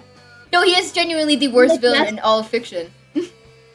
Mods, I need him executed, but see, that's the very interesting and very dangerous line when you enjoy a character's concept and role in a narrative significantly, but they're the worst person on the planet. So like you have to really be specific in saying that you like them, because you have to specify, I like the fact that they suck, because that means they did a good job. That's how I feel. With him. Because it's extremely complex. And obviously, once again, as I always say about the series, do not watch Revolutionary Girl Utena unless you are above the age of 18. And that is my full disclosure. Yeah. So, my whole thing with him is like, he appears, and I'm like, oh my god, it's the guy! It's the guy! And then I remember. And I'm like, oh, it's the guy, I hate him. And then I remember again, I'm like, oh my god, but it's the guy! And then I remember again, and I'm like, I hope he dies. Like, it's just a series of remembrances that I have whenever he appears on screen. And it's me, like, fucking, every single like, wanting to individual rip his event head comes off. back. Fucking god. But if you're a minor and watch it anyway, I would recommend not doing that. I can't stop you because I'm not your mom or your dad or, like, your cousin or whatever. You can do whatever the fuck you want. I do not think you should. It is 18 plus for a reason. We warned you, but we're not your parents. Yeah, we warned you. We're not your parents, though. Like, I don't even think you should be watching my content if you are below the age of 16. But that's me. This is my second life. This is true. Effie did try to, like... Effie was like, can we watch it together? And then I was like, no. I just, like, grabbed Effie by the throat and I was like, we cannot. Effie, as the older person in this relationship, I do not feel comfortable with that at all. Yeah, no. He appears. Spontaneous combustion. Hello, Super Nubian. Oh, by the way, chat, check out doesthedogdie.com if you need to search up trigger warning for /media. This is true. Does the Dog Die is a great website that you should always be checking if you have any issues with any media whatsoever. Let me see It's really thorough. Let me see if actually... There should be one for Utena. Yeah, I wouldn't imagine here there it wouldn't is. be. There's one for the movie and there's one for the anime. Let me see. Oh, that's nice that they separated them. Yeah. That Yeah. So, okay, so it doesn't contain spoilers about the series. But, yeah. I mean, yeah.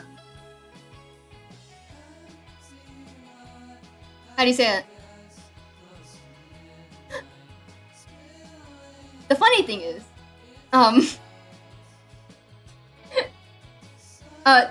in the list of things, it says, "Does the dog die?" How do you say it? It says the dog does not die, which is technically true, but a different animal does. Yeah, it's kind of just like it's kind of the obligatory name of the website. Does the dog die? No. Well, But several other horrible things happen. yeah. Like, so keep in mind the I- majority of this I- is like the yes and no. Most of it is yes. It is majority red. It is majority red, yeah. And I will say, chat, like, to reiterate, again, I'm not your dad. But even I had to take a step back. Yeah, like, we are on hiatus from watching So, like- Revolutionary Utena now. We are... You're so real. Also made a page for White Pokemon. Oh! Wait, I still need to watch it! I still need to watch it. We can watch it after stream if you want. Okay. Yeah, no, I'm like looking down Watch. the list. I need you to keep in mind, I'm gonna scroll down this at rapid speed, to avoid spoilers, right? Let me see if I can move over to... Yeah, I can put my live screen, right? Let me pop this out, so I don't have any of my tabs. You guys don't see what I'm researching right now, because I look like an insane person if you see it. Me with D&D, oh my god. What got you into dark storytelling, if you can say? I'm thinking of how to phrase this, so that I don't sound like an insane person. So... I really enjoy Tough question. when subject matter is handled in a very nuanced light. Because I really enjoy the catharsis of tragedy. And catharsis in this sense being like that release that watching something tragic gives you. And maybe some like relation to it or in like appreciation of the work, right? So I was gonna say this. So I find that dark stories, when handled well, I'm not thinking about things with shock value. Like, for example, like, shit like the Vomit Girl saga or something like that, which is horrible and genuinely, like, super serious. If you are below the age of 18, do not look that up, do not watch it.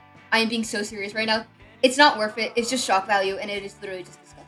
But, like, shock value stuff like that, I find kind of gross and dull, honestly. But things like Revolutionary Utena, where it has dark subject matter, and it handles it very well, I find to be very good, and I enjoy that kind of storytelling a lot, because I think it is well made, and I think it is handled well, because I enjoy the feeling it gives me. And the way that it also builds up. That being said, here's the Revolutionary Utena trigger warning list. Save me, Red. Red, save me. Yeah. I think in terms of oh my god. Yeah. I think in terms of if I am allowed to interject. I think specifically for, and I mean, this kind of can go for all elements of a story. I think most often, and especially considering subject matters that are definitely more mature, and definitely more, like, nuanced, I suppose, I think the only way that it can be expressed creatively is, like, if you provide a reason for it to exist, and you have to fucking justify its existence by being like, this is supposed to be a central or a theme or a discussion or an interpretation that I want to be displayed. And I agree with you, like, shock value stuff is just so, like, it comes from a very weird place when you're, like, looking at it, and especially considering, like, if it's prolonged and it happens over and over again, you're like, I don't trust the author with writing Save me, Sailor anyone. Moon.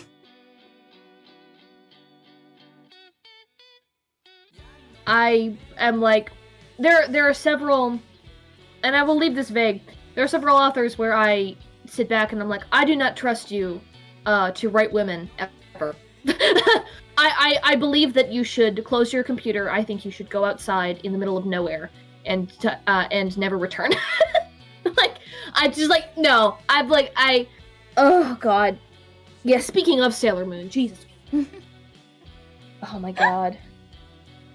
So every single time I tune into Sailor Moon Saturdays, it's just like, oh my god, this is just getting worse and worse. See, the problem is you tune into Sailor Moon Saturdays on the worst episodes. The rest of them are relatively fine. Like, the last one that we watched was a fucking beach episode where they all went to some bearer fucking of the island curse. and, like, I am the dipped bearer around of the and had curse. fun. Every single fucking time, you're like, hey, can I join you in Sailor Moon Saturdays? You proceed to watch the worst, misogynistic, weird episode. And I'm like, I'm so sorry. She's not usually Sailor like Moon this, guys. Is Sailor Moon bad? Yes and no. It's, I have a very weird, it's a very, like, turn your brain off. There's a reason why people like it. It's the magical girl anime. Do I believe it to be overhyped? I'm not a person who watches enough anime to consider what is or is not overhyped. I don't feel like I qualify to have an opinion on that. But I will say, the typical 90s culture around girls is prevalent, and it's very not subtle. There are some episodes where you're just like, this is really fucking weird. Why did they do this? And it's because I'm like, I remember it was made in the 1990s. Because they're fucking stupid, I guess. The last Sailor Moon I remember is the gay alien one. I'm sorry, which gay alien? They're watching the 90s Sailor Moon. Yes. We're not watching Crystal. Crystal sucks, but in a different way. Yeah. We're watching the original series from the 90s. But I mean, I don't know. I have my gripes with it. I think I find the public bashing of Usagi kind of redundant at some point, because I think it kind of made sense for the first season to have it be like, yeah, she doesn't really know how to be a leader, and a lot of people are pissed at her for that. But after she literally sacrifices herself to save everyone in the group, and at the risk of them completely forgetting each other and never becoming friends again, she does it. And then when that retroactively reverses, because of course we have to have a season 2, so now they have to get all their memories back, obviously. They just go back to being kind of dicks again. And I'm like, girl, she saved your ass. I think the narrative in the show is not nice to their main character until maybe, like, season 4. Like, it's so weird to me. And I'm just like, girl, respect her ass. She's just a fucking 14-year-old. Like, what are you doing? I mean, this is safe. The fact both came out of working on Sailor Moon talk with the world's highest budget, most of the time intensive exploration of stupid. Yep. So, great. one of Akio's main inspirations was Tuxedo Mask. Oh no. Yeah.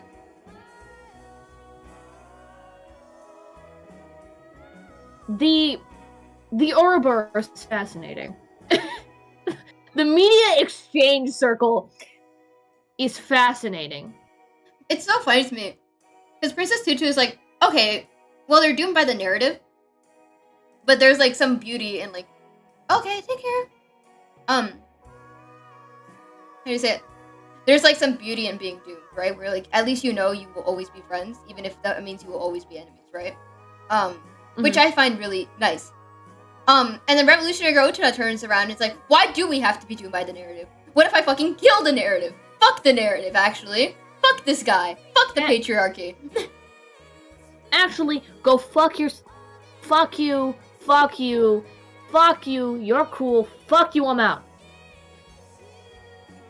Yeah, no. Revolutionary Girl Utena is so funny because it's like, yeah, this is an allegory for the patriarchy. There's also, you know, a whole slew of other things going on. Like, one of the carriages just turns into a cow for some reason. out of nowhere. Yep. Hey, Sam. Sorry, I had Did to you just send me the it. fucking hello chat Revolutionary Girl Utena? Yes! Hello, chat. Theory and representation. Hello, chat. And what if we undoomed the narrative? Then what? What if we just fucking ate the narrative? BBL out of 5?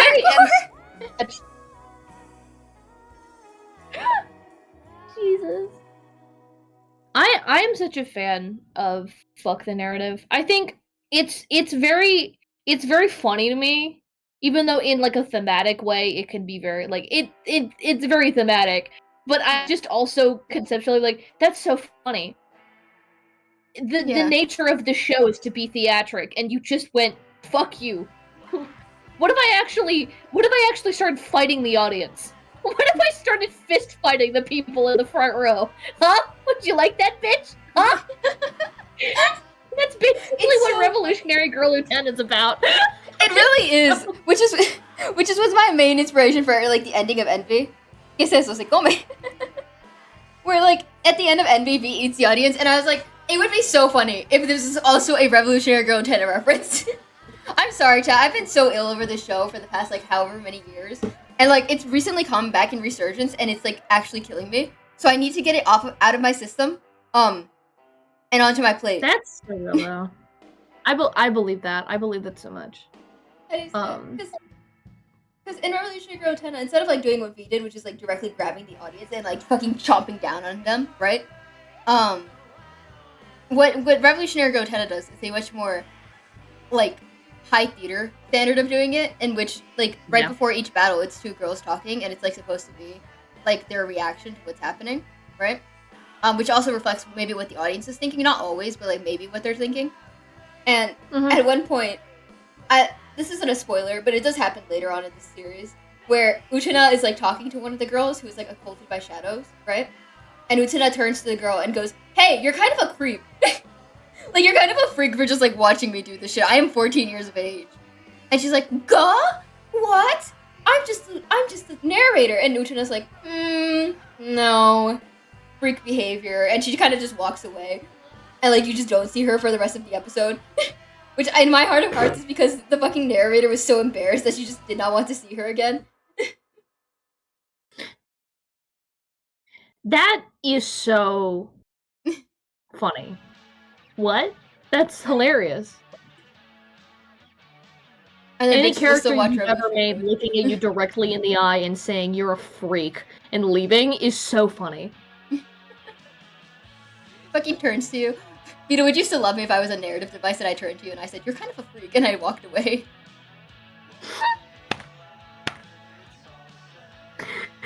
Oh.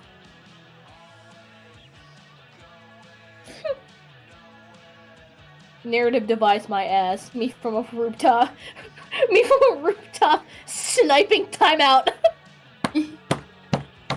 I look over at you and I'm like, "Why are you trying to snipe me, freak?" And you're like, "What the fuck? How the hell did you... Hello?" Why are you in my house? How the fuck did you spot me, bitch? Damn. What the fuck was that? I heard a ding. And I'm like, I what also was heard that? that. What the frick was that? What the flip-flop? Oh, no shot. Go fuck yourself, Outlook Mail. Just Outlook.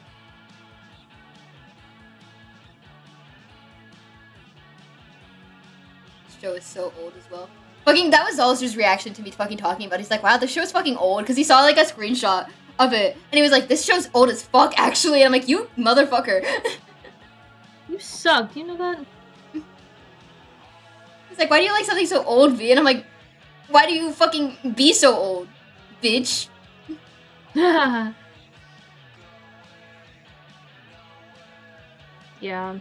Why do you like Honestly- something so old? I don't know why other people date you.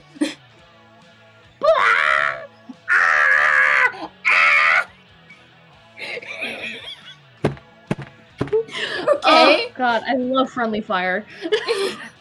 Hey! No, it's not because you're old, it's because you're both gay. No. Um. Not, I do nobody not knew. believe you. Fucking Ace Attorney, like, filing through my fucking evidence. Objection! You gay as shit!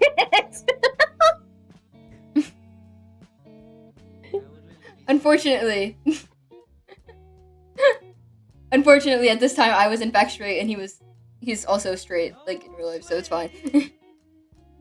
Ah. So.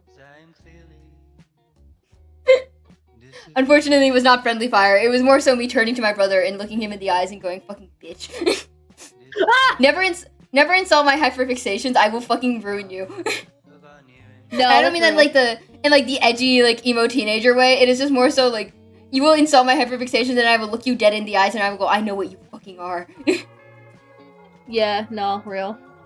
Vito can vouch for this because one time Vito was... No, actually, Vito has never insulted my hyperfixation. Rena can vouch for this because one time Rena told me, like, you know, I think your hyperfixations on gay people being doomed by the narrative is kind of concerning. And I looked Rena in the eyes and I went, and who fucking conforms to our autistic stereotypes by always having a hyperfixation on trains? Bitch. And I turn away.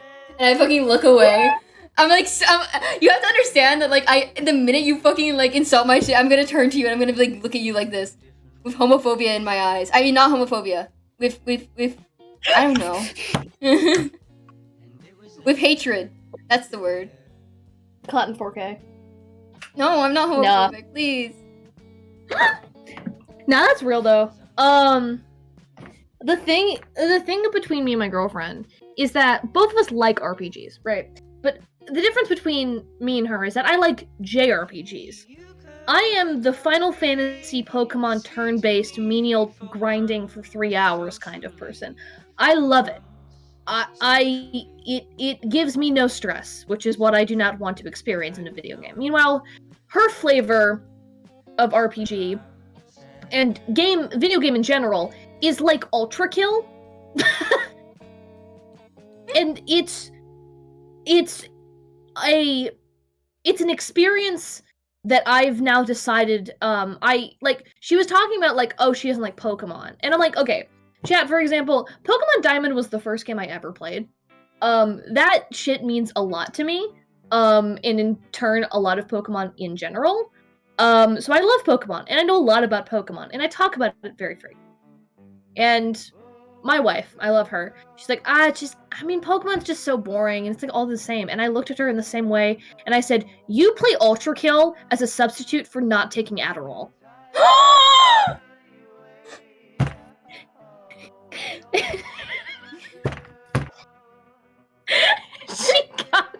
She got so mad. What is wrong with you? Yeah.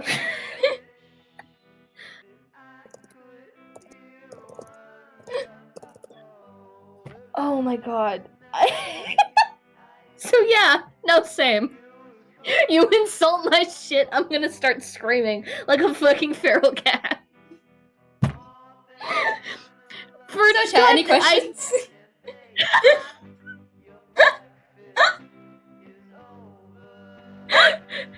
She wasn't actually angry. She was fake angry. She No, was like, I know, of course. Fair. I doubt you would share, like, an actual couple argument here. We got into, like, a hypothetical argument with each other. You have to understand that I have never had an argument with my partner, ever. Because Rena is based and I'm based, and every single time we feel like a minor issue coming up, we go, hey, do you want to talk about this? It's like, yeah. Or, yes, but later, right? So that's a thing I have constantly in, like, the back front of my mind, where it's like, oh, I've never had an argument with her. However, I think the reason that Rena and I haven't had an argument before, and this is my conspiracy game theory here.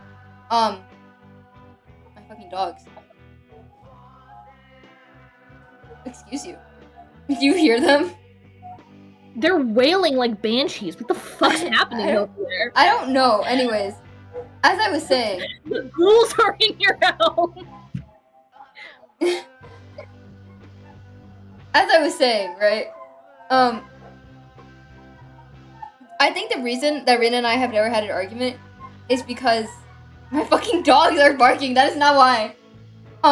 Yeah, that's what I fucking thought. Shut up, bitch. What is that? No, I think the reason Rina and I have never had an argument is because you guys have seen us on stream before, and you know how we talk to each other. Because it is just like that in private. You never had a genuine argument, but you certainly act like you have. Rina and I have never had a genuine argument.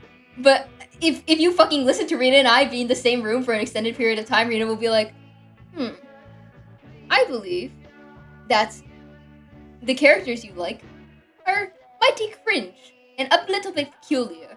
And I turn to Rina and I go, at least I don't like the fucking traumatized gifted kid with a need to do something in their life. And then Rina turns around gasping. And then we fucking like go at each other for the next like 40 minutes.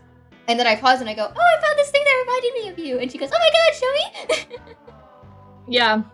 And it's more interesting when there is a third party, and I'm sitting here going, they sound like a couple who has been trying to get divorced for 5 years now.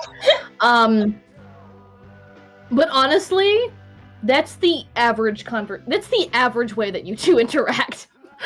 It's so funny. You have to understand, like, when Rina and I interact, and I'm gonna like play a song in the background of this, so you're gonna lose a bit of the bit. You just slowly hear this, like, increasing in volume in the background, like the entire conversation is just like the fucking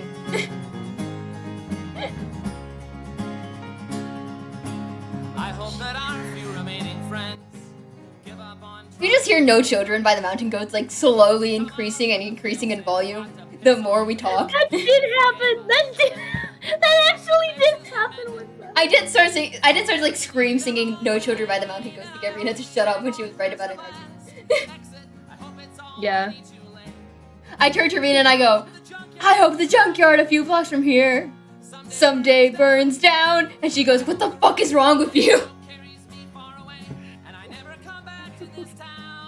Which was even more entertaining, mind you. When poor Zalster had to sit through that with Vito turning to him and being like, first time.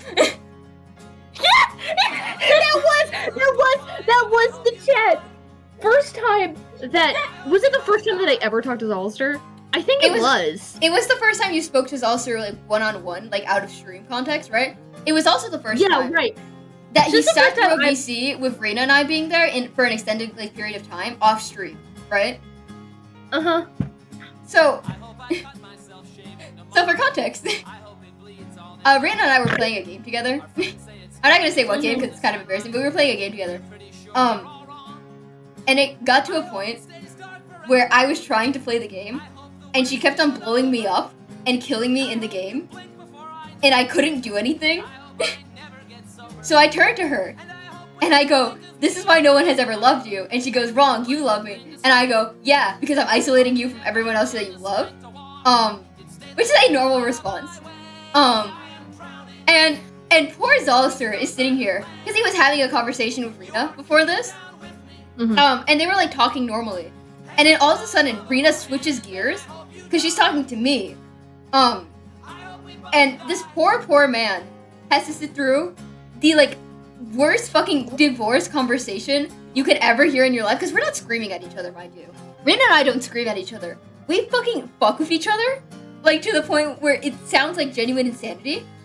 Where I turn to Rina and I go, nobody will ever love you again and all your friends are lying to you. And Rina turns to me and goes, the reason people watch you is because they, how do you say it? Is because they secretly hope you'll do something to get you canceled and they'll fucking post it on Twitter, right? And that is the extent of like where we are arguing at that point. And poor Zalster Television turns to Beetle and is like, are they actually arguing? Or is this like a normal thing that they do? Like, are you guys okay? And Beetle's like, oh no, this just happens. I take a lot, I'm like fucking shrouded in mist like a fucking film noir detective. Like taking a long drag off my cigarette. And I'm like, first time? No. The average interaction these two have. And I hate to say this, it is wildly entertaining. It is wildly entertaining. I feel often in many cases, to pun intended, like a bug on the wall. So, See, the thing is, Rena and I don't have these fake arguments when we're texting. Is the thing. So, because I was like about to pull up like a screenshot, like, no, this is like the most recent one we've had, but no, we haven't. But we did have one because I sent her. Okay, let me explain this. So Rena is really, really into game meta stuff. I don't understand it. Rin could tell you like the best possible team to have like 8 billion damage in a video game. I would look at it and I would be like, these ones have funny character designs. I'm gonna put them in the same team together, right? That is the extent of my thought process. Yeah. So, Fuck. So- oh. I'm screen sharing me playing a game to her, and she goes, "What the fuck is this?" And I go, "What do you mean, what the fuck is this?" And she's like, "Motherfucker." I said, You are in any turn-based combat RPG, and Reyna is meanwhile on a graphing calculator in the background, calculating the maximum damage per second of every single team member, and then proceeding to shit on you with numbers that you cannot comprehend, and you're sitting there like, I wanted to play Pokemon Sword. What is happening? No, it's not 4 supports on all 4 slots. It's 4 DPSs, like main DPSs on all 4 slots. You have to understand, it got to the point where I was playing the game, and both Zals, I have never heard Zals so genuinely offended at seeing something I've done, but it was both of them fucking screaming at me for like a full 30 minutes, and it was me looking at them like with the fucking... Like, this is my expression. I was looking at them like this. Everyone is so mean to me. I did not understand a single thing they were saying to me. I'm not that level of smart. I'm a different kind of smart. I can quote niche to you smart, or the Bible, or whatever. I'm not fucking video game DPS shit. See, that's what I'm saying, Nubian! That's what I'm saying! Where I said, well, okay, I'm killing the enemies fast enough, so like, I don't really need a healer or support. And they're like, yeah, but the longevity of your team, and I'm like, what the fuck does that mean? Like, they're speaking to me, and you could just see, like, it's slowly zooming in on my camera. And you just see my fucking expression. This is so bad, because, I'm like... So, like, chat, Bible quote. Evie, why the fuck you listing coordinates? What the fuck? Why are you listing coordinates, brother? What the? No, Genesis 28 would be the Bible verse 28, no? Because the Genesis is the first book of the Bible. So, fuck, I think Genesis, like, I think that's near the end of Genesis, so it'd be around, like... Yeah, no, Genesis Jacob, and,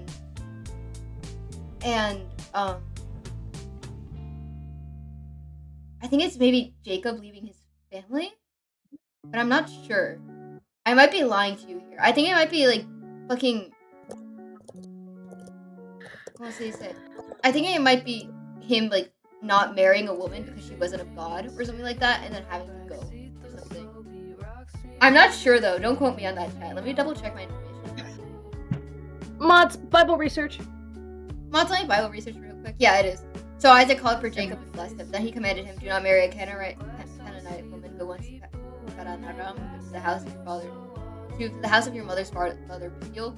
Take a wife for yourself there from among the daughters of Laban, your mother's brother. Wait a minute, it's incest!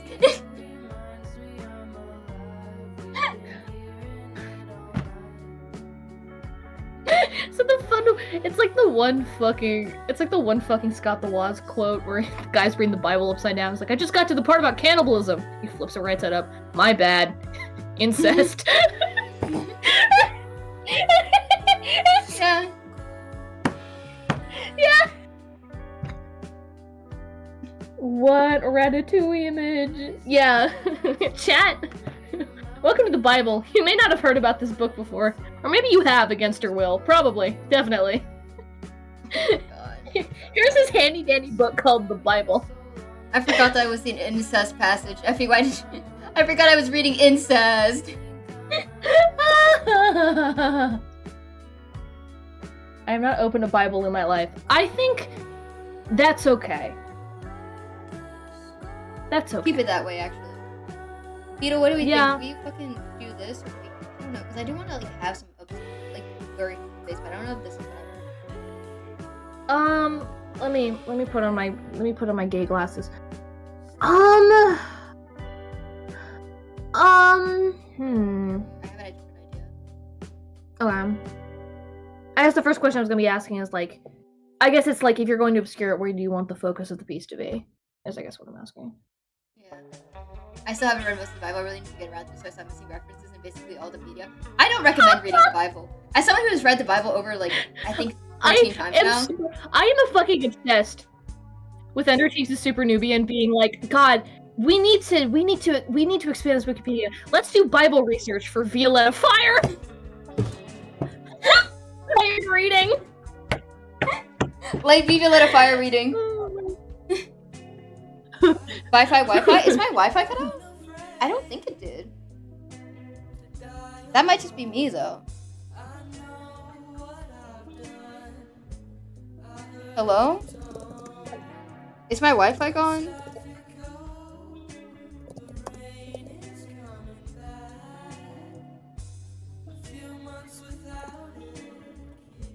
Hello? Chat? Hello? Am I here?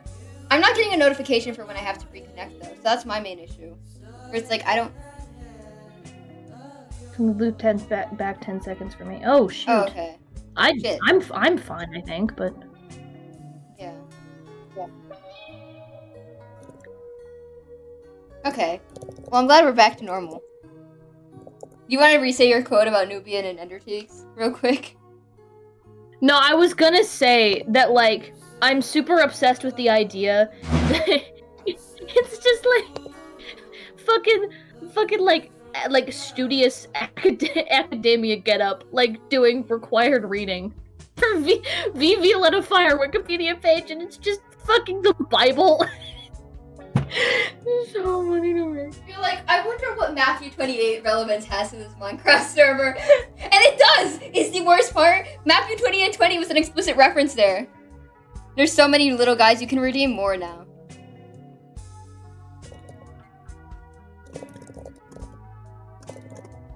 Eight-second delay isn't that bad, chat. You can handle the 8-second delay. You can suck it up. Yeah. The little guys were necessary for when we were playing Persona 5. Persona 5.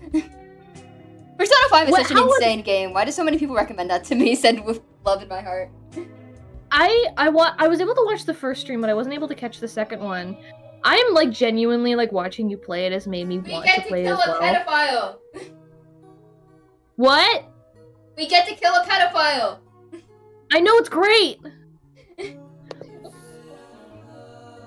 But Persona lore is so funny. Please don't spoil it for me, because I'm going in completely blind and I want to know nothing of it. I hate Persona, never played it. That's fair. I would not blame you. Yeah. My friend really likes Persona 3. So I've gotten a lot of like ambient knowledge about Persona 3. The most I know about Persona 3 is it's very tarot card based. A lot of the like the quote unquote personas are very tarot card based. And that's kind of like the main vibe with the third game. But it's super fucking tempting that they have a bundle of 3, 4, and 5 that I really want to get. And I will say, fucking cartoon eyes bulge out of my head, $84. But I do have to take in mind that each of these games is like 100+ hours. Like, Persona 5 Royal is fucking long. So like, yeah. I still haven't done that full analysis on that segment. It's on the list, but it's fallen below a few things, like do the actual research you genuinely need to do. Yeah, like actually like your fucking classes and shit. That's, you know, more important than fucking Minecraft lore. But you know, who am I to judge? No, yeah, for real. I'm going to like BRB for like 0.5 seconds. I'm gonna go get something to drink. You want something from the kitchen noodle?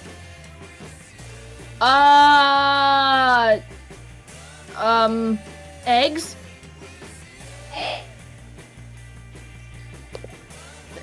Hard-boiled egg? Eggs? I'm sorry, what? I panicked! I didn't know! Excuse me? I panicked! I didn't know I'm not getting you shit. a glass of water and that's it. Chat, he's so mean to me. That's what I have to put up with every day. You don't understand. I have to put up with this every single day. If you donate just $1, you can support, not me, actually. I don't know if the donation is still up for. I can't see it on mobile. Chat, ignore Grandpa.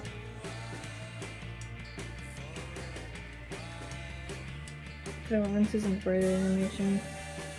I think about it's definitely interesting. Dude, can we talk about Bernadette? Oh my god. I went on a huge rant to V and Call about this. But like, my god, I fucking chat. Envy was so good. I love supporting my friends. Envy was so good. Envy was genuinely fucking brilliant. I love it. The priest who came to teach us about Christianity. Envy was so good, dude. I love. Shout out to Bernadette. Bernadette animation, my beloved.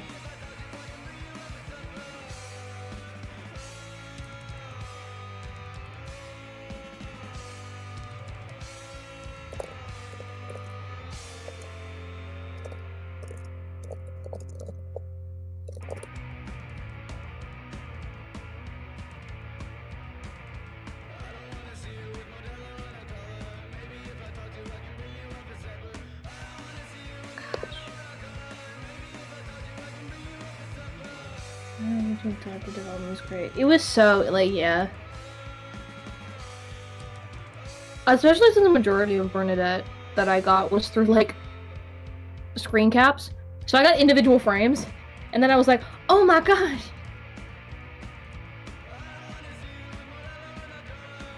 It came together.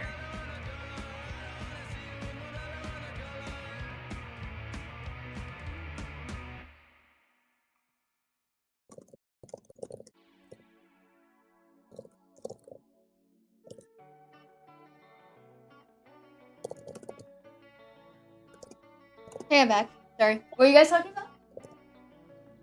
How good Envy was. Oh shit, really? Yeah, no, actually. No, someone mentioned Thank Bernadette, and I was you. like, oh my god, Bernadette, my beloved. Guys, wasn't Envy so good? I just let me see how many times I said that fuck ass animatic I hated, just like all my group chats. How knowledgeable are you about MC Create? Hey, I know not a lot. I don't. What is that? I don't. MC. I don't know what that is. Are you talking about the Create mod, or are you talking about something else? Because if you're talking about the Create mod, I know what that is. 3, 4, 5, 6, 7, 8, 9, 10, 11, 12, 13, 14, 15, 16, 17, 18, 19, 20. Oh my god. I'm seeing how many times I said that fuck ass animatic I hate in different like group chats. I was making jokes. I'm trying to make a stream in here now. Oh. Envy was amazing. That being said, I'm so inclined to be spiteful in future streams. I think, you know what, Nubian? You're one of the only people that B actually likes, and I mean that in character. Out of character, I hope you, like, you know, as we all know, I do infamously hate you, and I do vouch for you being in the punching bag of my streams. But in character, you're, like, literally one of the only people that V gets along with in the chat. I think, because I have a list of people's, like, different chatters I know are frequently there, opinions, like, V that has on people. It would be interesting to rewatch, and I sat on my ass for an hour and a half and collected all the things. Amazing experience. I'm so glad. Yeah, no, I put so much effort into Envy. How do you say it? You know that starting cinematic? That starting cinematic went through like 80 different iterations because I kept on making it. I was like, I can do this better. I can do this better. I can do this better. And I got to the point where I was like obsessively doing it to the point where like fucking, I forget who did it. It was either, I think it was Ivory. Who, Ivory of all people, put her hand on my shoulder and went, V, it's good enough. Fucking leave it like that. And I was like, okay. Anything for you, girly pop. Anything for you, girl. Thinking of, rah, stream White Pine. Anyway, streamer fun. Three people I didn't include, which I did want to include in my special credits at the end of the thing, at the end of Envy, were number one, XPYZ, who saved me by changing an entire mod, like shader pack's coding, so that I could change the time of the time of day that it was being shown. Ivory did not say fuck. I am paraphrasing. How do you say it?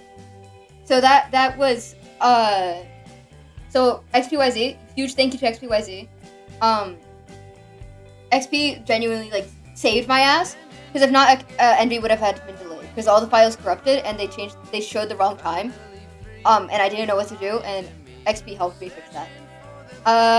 So that's XP. Special thanks to Ivory as well, because you know she's one of the people who fucking kept me stable during all of that. She was also there for sanity control. I know I have to fix my Discord invite. I just haven't gotten around to it. I will do that right now. I'll quickly post a new one actually. Woo! Wow! Discord! Discord, how many of them?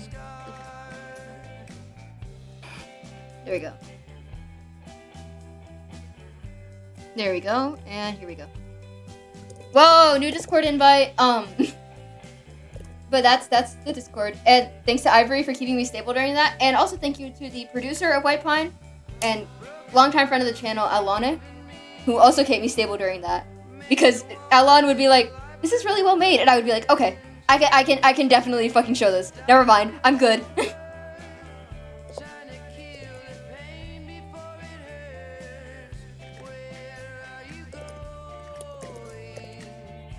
Yeah, no, XP is incredibly intelligent. Don't let her know I said that, but she's like one of the most intelligent people I know. Like she is so kind and intelligent, and I really appreciate her as a person. We love XPYZ. No, we stand XPYZ in this household. For real. But yeah, no, Beetle can also vouch for how I was acting during animating the final segments of Bernadette.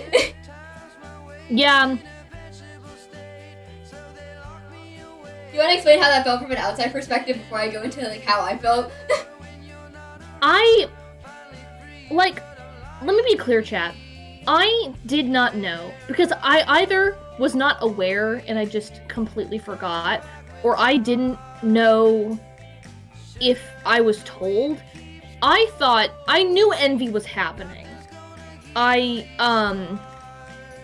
at least like on the conceptual like, oh, the next, Deadly Sin. That being said, I did not know the Bernadette animatic was a part of Envy, so I just thought on the side, V was doing an entirely separate animatic just because he wanted to, and I was freaking out because I was like, you cannot be doing this to yourself. So I seriously didn't know that Bernadette was actually like a part of Envy and it was all in the same project until I went to stream and I went, oh, that's the same. Oh, thank God. I was seriously worried that just on top of making the next stream, you were also just making a fucking Toxic Yuri animatic. And I was just like, you concern me. Yeah. See, I was like, okay, after Envy, I'm never going to make something this big and like, like out there ever again. And then for Greed, I was like, it would be so funny. And it would be so funny if I had two separate, entirely animated sequences. How do you say it? Like, going along. For the different endings that you can get. How do you say it? Not two separate, like, several separate, like, animated sequences. For, like, the endings you can get for Greed. No. So, No. Guess who finished 1 out of the 4 animatics that I'm gonna do for the ending of Greed? You're crazy! And the start soon is gonna be different based off whatever you guys vote for before the stream. You're like an indie game developer. Pipe down.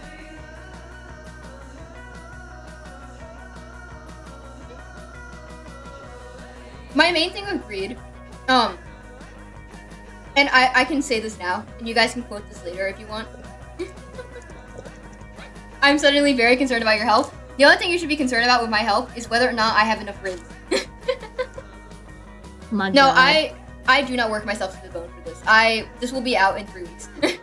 Full love, but I am an incredibly fast artist, and I know my limits, and I will not cross them because I'm very conscious about my health.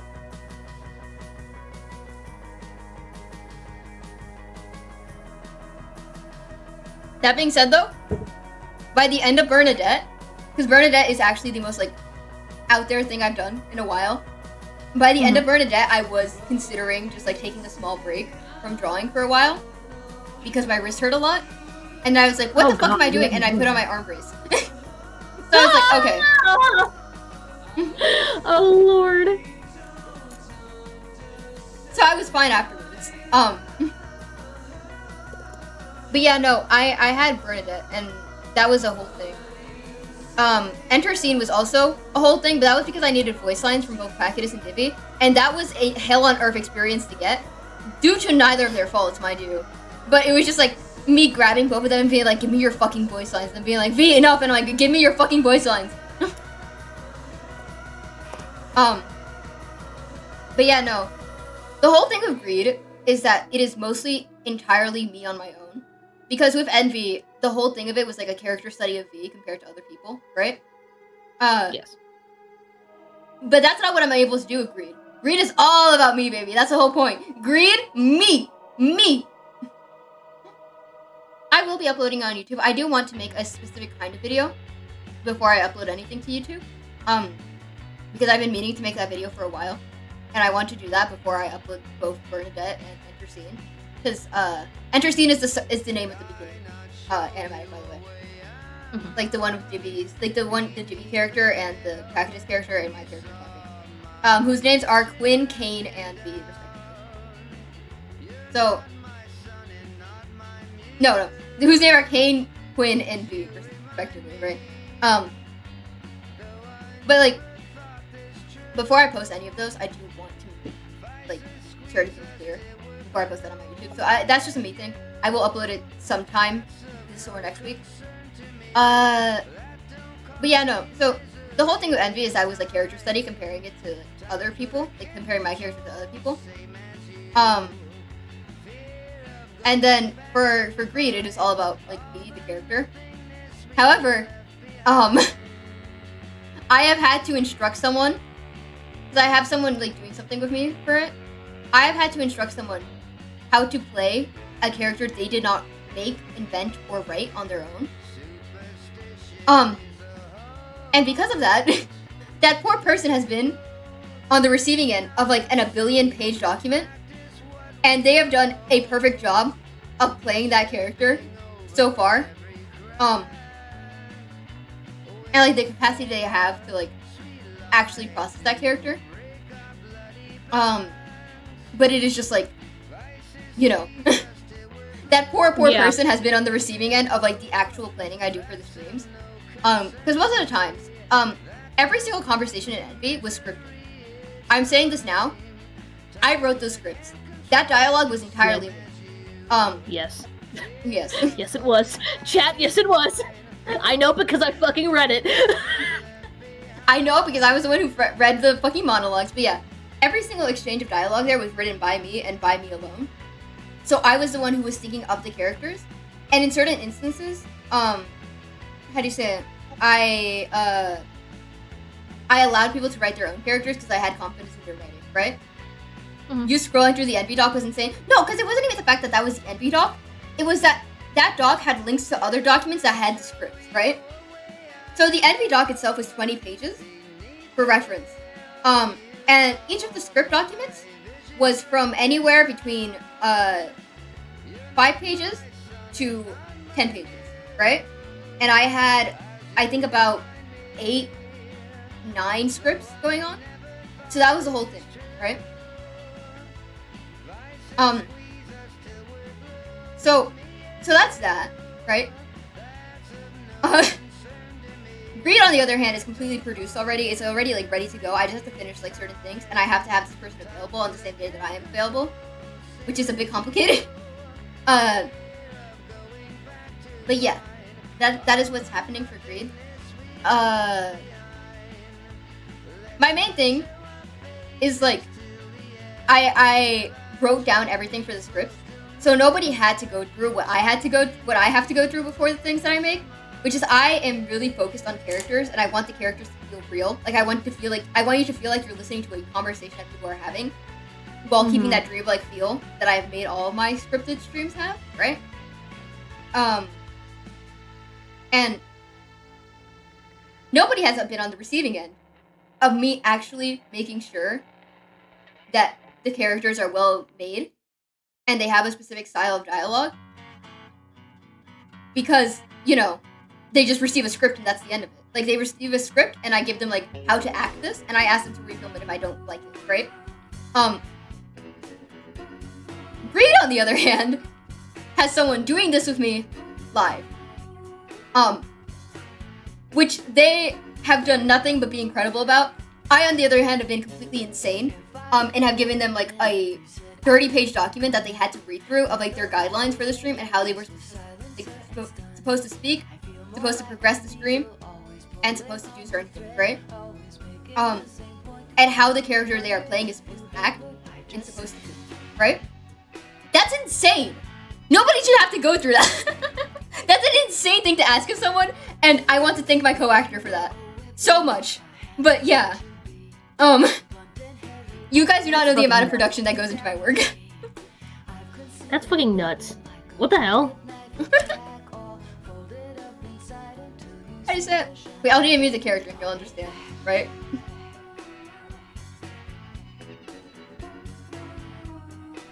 Do you understand why I did that now, Beetle? Oh, yeah. I mean, I guessed. I know why. Yeah. Yeah. I just said, so it's that, and then it's also like the whole thing of like, oh my god. The divorce phone call was rough. I had to genuinely take a break from writing the other phone call. Because you guys remember how that there was a phone ringing at the... I don't know if I ever clarified this on stream. But the phone ringing at the end of Envy was someone. Like, that wasn't just me putting, like, background noise. That was, like, actually someone calling V. And V not picking up the phone. Reminded me, fuck! Yeah, there it is. I think I told you, Beetle, but I don't know if I told the stream. Yeah, you told me. Yeah, I told you. Oh, you told me. Yeah, I Son told of a you. bitch, you told me. So, it'll be...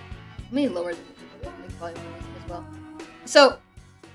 The beginning of Greed is the plan is to be me answering that phone call, and I had to take a break from writing it. I said thank you, Effie. And thank you, Nubian. Yeah, you're the most passionate person I know. Wrong. The most passionate person you know committed a crime of passion. My name is Vivi Let Fire, and I would never commit a crime. Hey everyone, welcome to the stream. Remember to smash that subscribe button. Destroy that like button and hit that notification bell so that you get notified every single time I go live.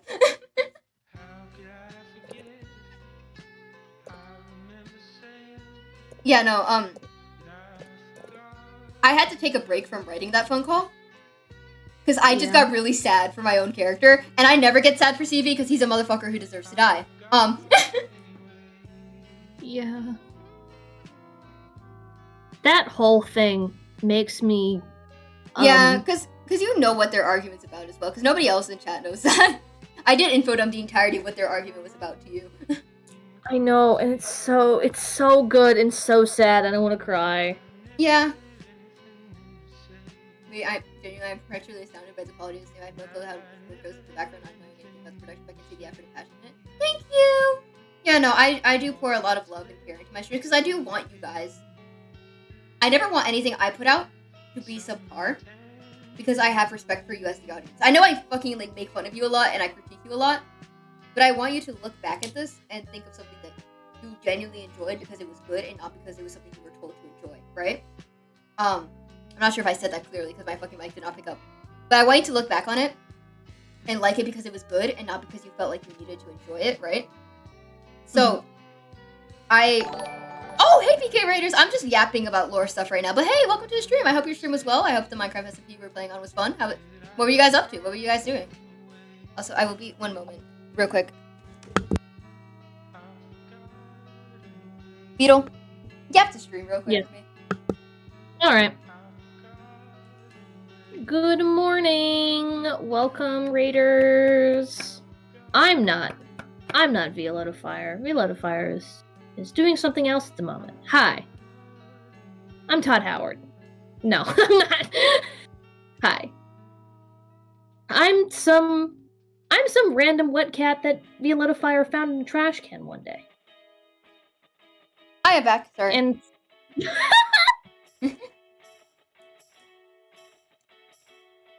My parents just got home, so they wanted me to open up the door for them. I introduced the Raiders by saying, "Hi, I'm Todd Howard." Okay, we can blame you for the decline of writing quality. What is TES? I don't know what that is. The other side. Wait, no. The evil side. What? I don't know what that means. Oh, the Elder Scrolls. Oh, because I said I was Todd Howard. Yeah, actually. Yeah. I just forgot. 26. Sorry. I just Oh, forgot. God. Where was I? Oh, yeah. I want people to look at my work and feel something from it. That is my main goal. Which I'm glad I achieved with Envy, because I had a lot of people like DMing me afterwards. Even people I didn't expect to DM me about it. Being like, I felt something from that. Because I fucking hated it. No, I'm kidding. I felt something from that, right? And I was like, yes, I win! This is a win for the Violetta Fire community! So I was very happy about that. And I don't know. I just want everything I do to be known for itself, I guess, is the word for it. Mhm. Yeah. And I have a lot of respect for you as people who do analysis, people who do fan art, people who do like fan fiction and stuff. I really appreciate that. And I want you to have something to chew on. I want you to have something that is worth dedicating all that time and energy into, right? So I want to make everything I do to be better than the last thing I did. Which is why I did call Envy the weakest of the 7 deadly sins that I have. Because Wrath was essentially made to like start everything up. And Envy was a lot of setup. Envy was a lot of setup for future things. Which is why it felt so repetitive, which was the point. Because I wanted it to feel redundant. I wanted you to feel like you wanted to stop watching it by the end of it. Which is an uncomfortable thing to say, but I didn't want people to feel like they wanted to stop watching it by the end of it. Because this is a very slow and gradual decline of a man who is trying his best to be supporting everyone around him. And also like keep himself mentally stable. Despite, we all know what's gonna happen next, right? Like we all know how doomed he is. And I want that to be shown. And you can't really show a downward spiral without showing that beginning stroke, right? So I want that to be clear. Greed though. I'm a big fan of Greed. I think my 3 favorite ones in the whole lineup that we have is Greed, Lust, and Pride. Sloth is really good. I also enjoy Sloth, and Gluttony is also great. But Greed, Matador's playing. I'm a big fan of Greed. Yes. I'm a big fan of money. Give me your money right now. Donate to me. Kidding. But Greed, Lust, and Pride are my favorites. You know what Lust is about, right, Beetle? I think I told you about this.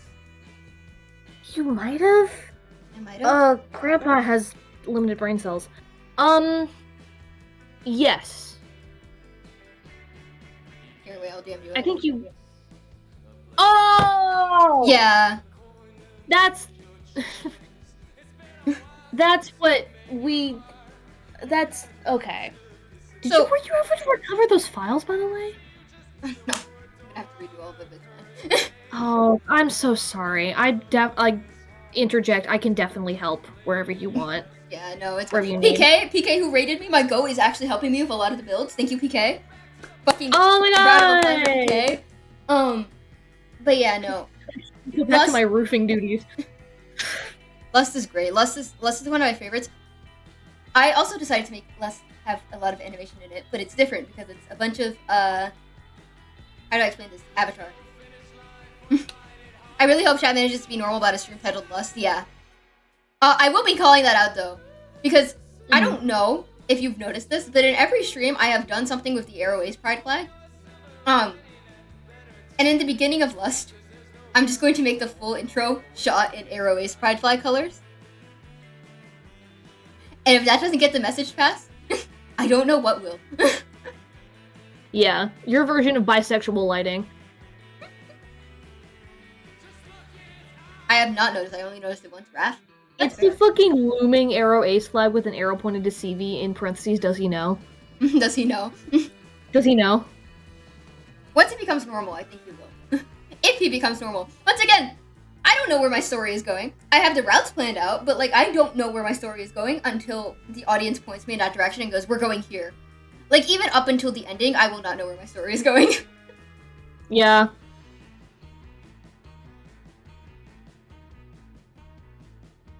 But yeah, no, I want to shout out my co-actor who has received a fucking 30-page document. Because chat, you see this, right?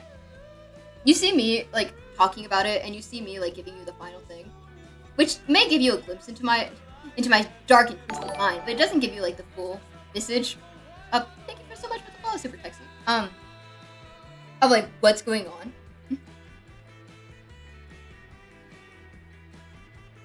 Oh, thank you so much. I once yelled at my friends about how your friends and you talk about. I mean, yeah. No, you screamed. You took a megaphone.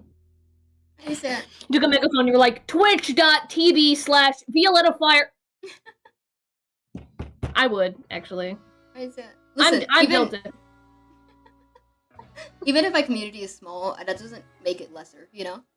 And, Oh, like, yeah. if I have 8 billion followers, if I just have the same amount that I have now, I'm still gonna create the same quality of work.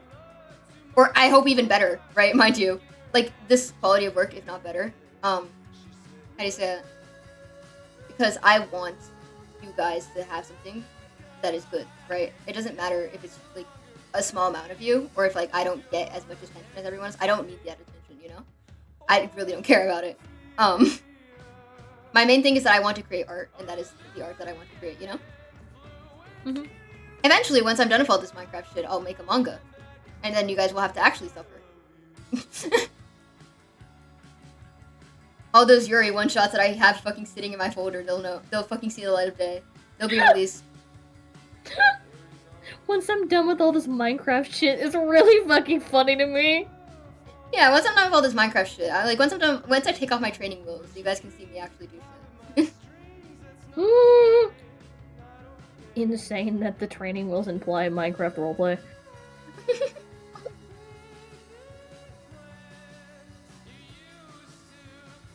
Chat, you've seen some V is so cool.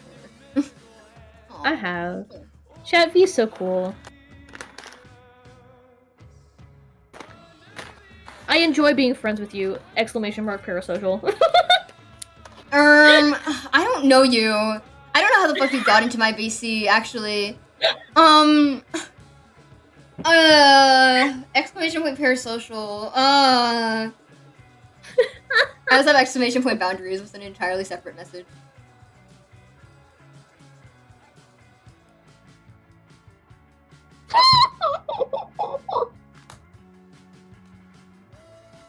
What?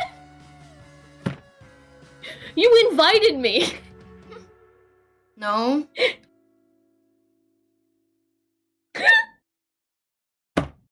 I don't know what you're talking about.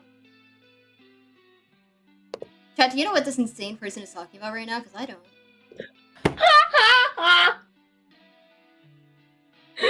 I was gonna say what I was doing before you messaged me. Just somehow managed to sneak into call. To be honest, if I can make Vi's power go out for 3 days, I can sneak into a Discord call. That was Don't do still it again, funny. don't do it again, don't do it again, don't do it again, don't do it again. It's not a promise, I swear. No, I was gonna say what I was doing before this, but then I was like, that's personal information that I will not share. I almost, I told you my vague age. Ooh. How do you say it? Chat, for new people in chat, one time I called Beetle during me building, right? Mm-hmm. We spoke for a whole 15 minutes, and then my power went out for 3 whole days. Yeah. So, my inviting fault, Beetle to my actually. streams has always been a very dangerous game I like to play. Yeah, no, it's either your power goes up for 3 days, we discuss the entirety of Hot Wheels lore. Battle Force 5. Yeah, Battle Force 5, Hot Wheels show lore, the entire Wikipedia. Or I come on as a senile grandpa who hasn't gotten to bed yet. Peepaw! Hi, aunties! That was not at you. That was me at Beetle saying Peepaw, not you. Hi. You are not Peepa, I am Peepa. Hi, Interteagues. Beetle, you want to restate your Bible statement, please? Oh, yeah, I was talking about how you and Super Nubian have the Bible as required reading for any V Violetta Fire stream. I thought it was... I just imagined both of you in, like, super academic getup, just, like, huddled around, like, a table in a library, just reading the Bible. I don't know why that is funny to me. Ah, I see. Yeah. I'm alright with you. God bless you both. I don't know what a showtime is, but God bless you both. I think I'm it's not really saying funny that in a religious how way, by the way. I'm saying that in a I'm an old grandma and I'm going to give you some strawberry candy. The funniest bit on stream is like somebody came into my chat. Like, I think the way you represent religious trauma, despite having none yourself, how do you say it, is really realistic, and I really appreciate you doing that. And I went, who the fuck implied any of that? The latter of that sentence. Like, do they know? Arrow emoji. The way you represent religious trauma, even if you have none yourself, no. Do they know? That was a joke that I laughed at. That was a funny joke that I laughed at. I can't. Do they know? Arrow pointing. Do they know? Do they don't know? Do they don't know? The Catholics. They're swarming you like vultures. The Catholics. I've said on stream before, like I've gone on stream like, oh yeah, I used to be Orthodox Catholic, and then people hear that and they're like, oh, he must be Protestant now. No, no. Actually, I'm the opposite direction. Actually, I'm pagan. Actually, the Vatican has been searching for me for the past 2 years.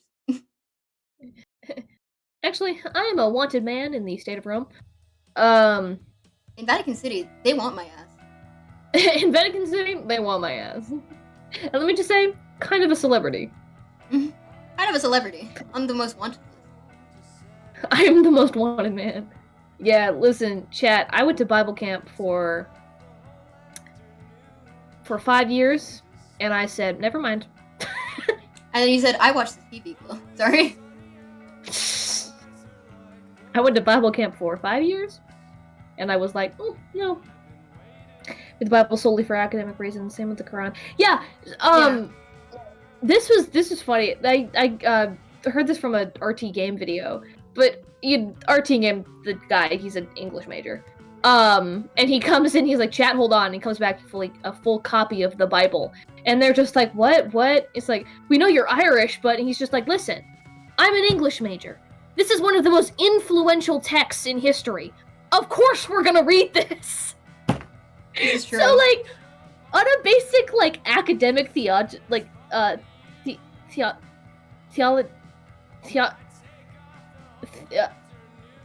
Theoretical? Yes, thank you. Jesus, fuck! No, you're fine. It's a complicated word. I knew what it was, but I just didn't know how to pronounce it. Like, in a like theatrical context, like, yeah, it's interesting. That's what my girlfriend and I talk. If she had any means, that is something that she would want to study, is just the basis of theology. But it's a fascinating subject. Just in an academic standpoint. It's also fucking crazy. It's fucking, God. Religion's such a weird concept. Just abstractly to me, religion is a very weird concept. But hey, it makes for great fanfiction. It does, actually. Have you ever read a Jesus and Judas bio fanfic? Yeah, that's called Jesus Christ Superstar. This is true.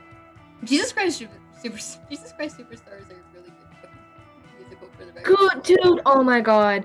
I hate to say that my mom was right. See, the thing is, like, my mom has really good taste in music. She always has. I'm not gonna explain the other things, but my mother has very consistently good taste in music, and that also includes musicals, and her favorite music of all time is Jesus Christ Superstar. And I didn't listen to it until much later, but I was just like, eh, and then I was like, oh fuck, it actually slaps. It actually goes so hard. And I was so fucking fortunate to be able to see that live. Seeing Jesus Christ Superstar live was fucking crazy. That was so good. Sorry, It I'm was like so good. No, you're chill. So good. What by Bubble fanfiction? It's crazy. No, Jesus Christ Superstar is basically if Tim Rice and Andrew Lloyd Webber was like, let's make Jesus fanfiction. Whereas we basically just tell the audience that Jesus was just a dude. And Christians in the 70s did not like that. They did not like that. Apparently, saying that Jesus was a human being that walked on Earth is controversial. Even though that's a whole literally thing. the Because that's point. like different sects. No, because it's not the point. Because in different sects of Christianity, they believe different things about Jesus. Some of them believe he Oh was more, god, like, right. really holy Fucking from the 5 beginning. billion. Oh my god. Yeah. You gave me war flashbacks. You I'm fool, funny, you listen. fool. I have a hyperfixation on religion and politics. It's funny. Oh my god. Oh god. Because I live in a undisclosed location. As far as you know, I live in a bunker. Where like I thought you lived the in Fallout. religious. I thought you lived in Fallout New Vegas. What'd you say? I thought you lived in Fallout New Vegas. Oh yeah, for real. Actually, chat. I live in New Vegas, aka the place in Fallout New Vegas. Guy who's only played Fallout New Vegas, and anyone mentioned the Mojave, getting a lot of Fallout New Vegas vibes from this. Did I mention that I love Fallout New Vegas? I love Fallout New Vegas. Oh my god. There's an H Bomber Guy yeah. video essay about this. I did watch it. It was very good. I also watched his videos about Pathologic, which were also very good.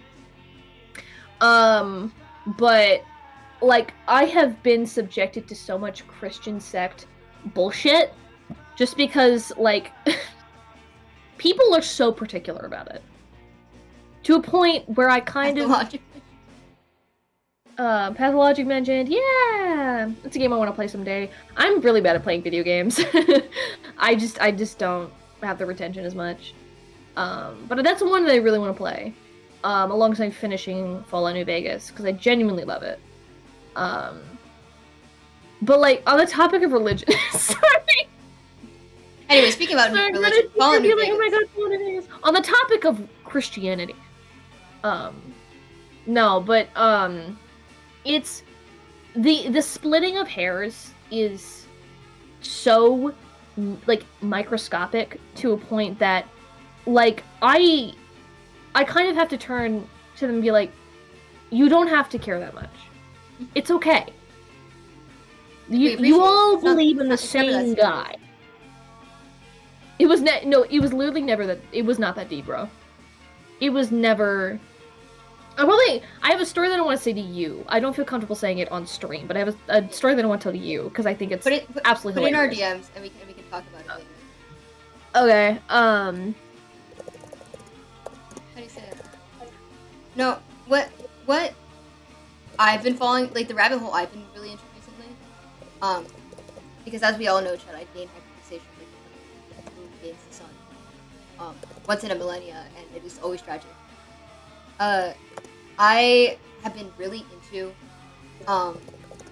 African American radicalism recently, of both sexes. Ooh. I don't know why this is what my brain has chosen to completely like fixate on, but I've decided to completely hyperfixate on, or I haven't decided. My brain has decided to fucking hyperfixate on, like radicalism from like communities in Atlanta specifically, and I've been going down this rabbit hole, and I'm like, this is so interesting. this is so interesting. And then I find something horrible. I'm like, oh God, Christ Almighty. Yeah. And then I like continue on. I'm like, wow, this is so interesting. This is so interesting. This is so interesting. That's yeah.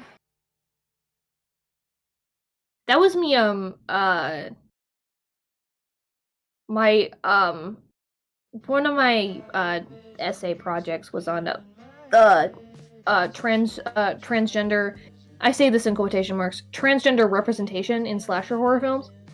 Yes, Final Girl, genuinely I'm familiar. Yes, one of the most interesting topics that I've ever read.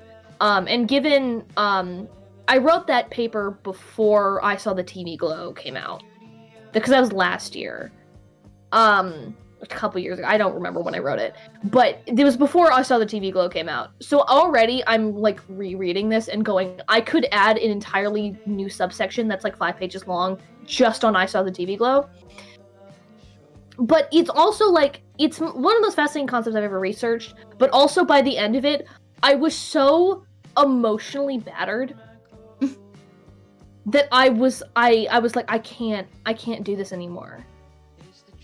And my girlfriend and I were like, oh, you know, this project coming out, do you want to do trans stuff? And I looked at her dead in the eyes and I said, do you want to read this 13-page paper that I wrote? Do you want to understand what I've been through the last 3 months? I don't want any of this transgender stuff. I don't want any of this transgender stuff in my house. Take it outside. I don't want it. Like, I was so tired by that point.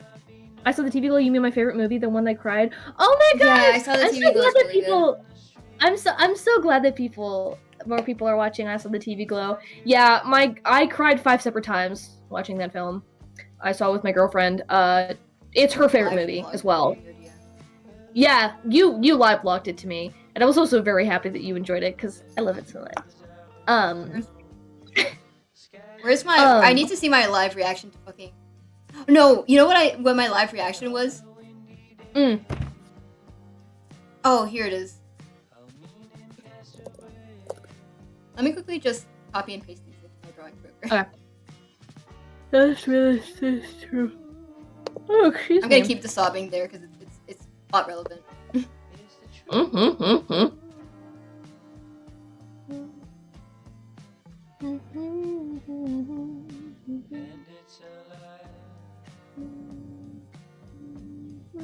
Keep in mind, this is like an hour and 30-minute movie. Yes. So,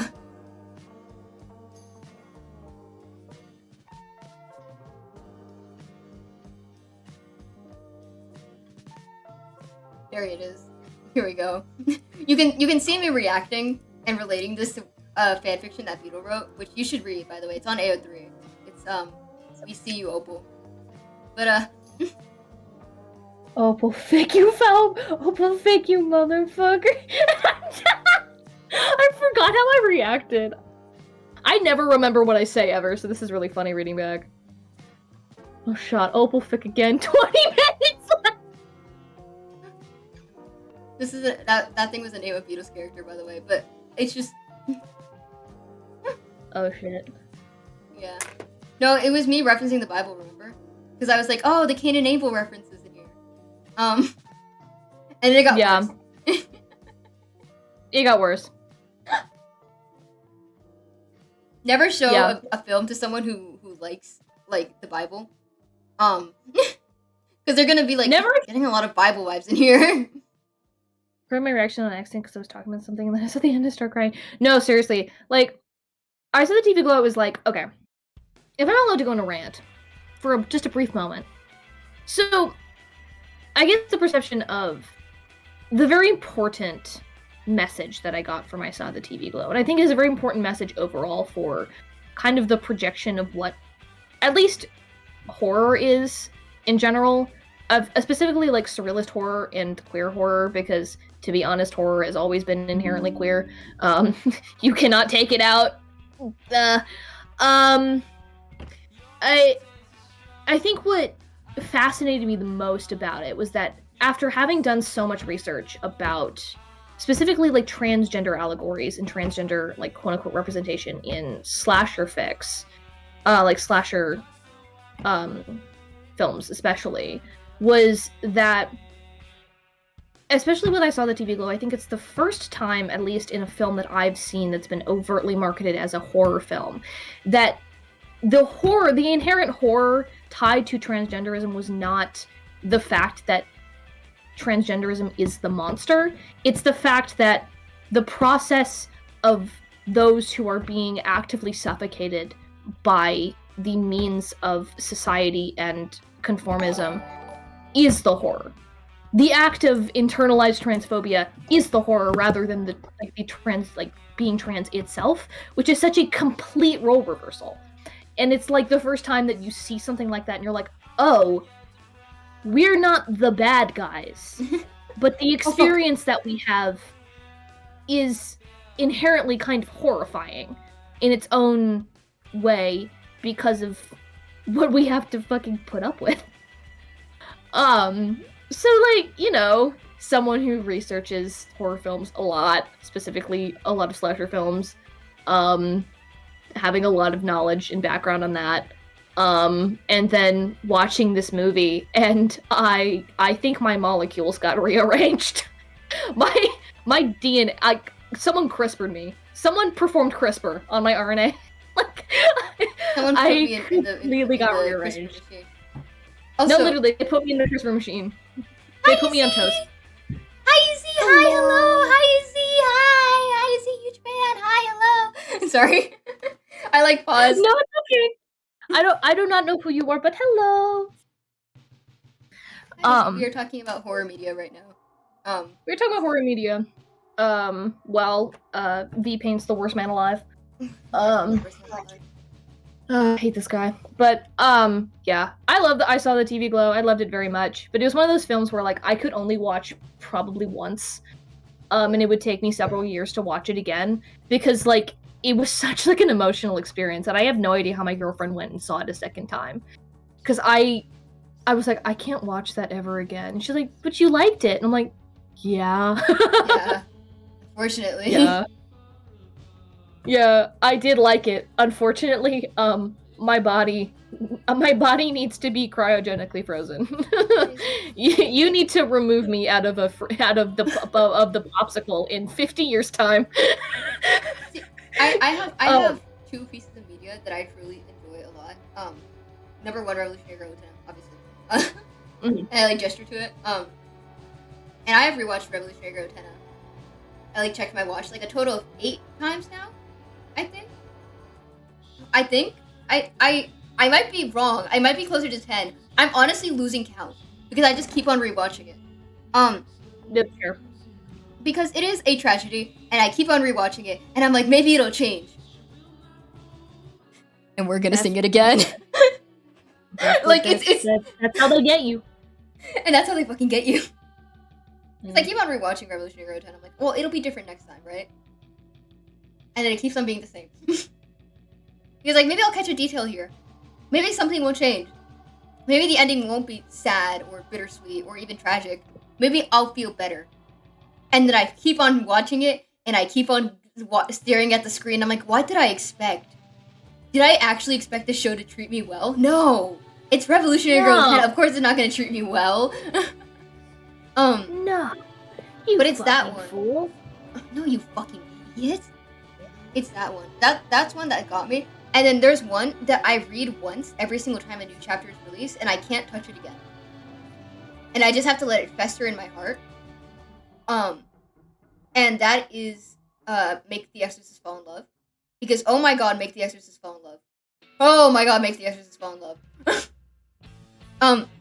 If you are above the age of 18, I should clarify, if you are above the age of 18 and you are into religious horror, I really recommend Make the Exorcist Fall in Love.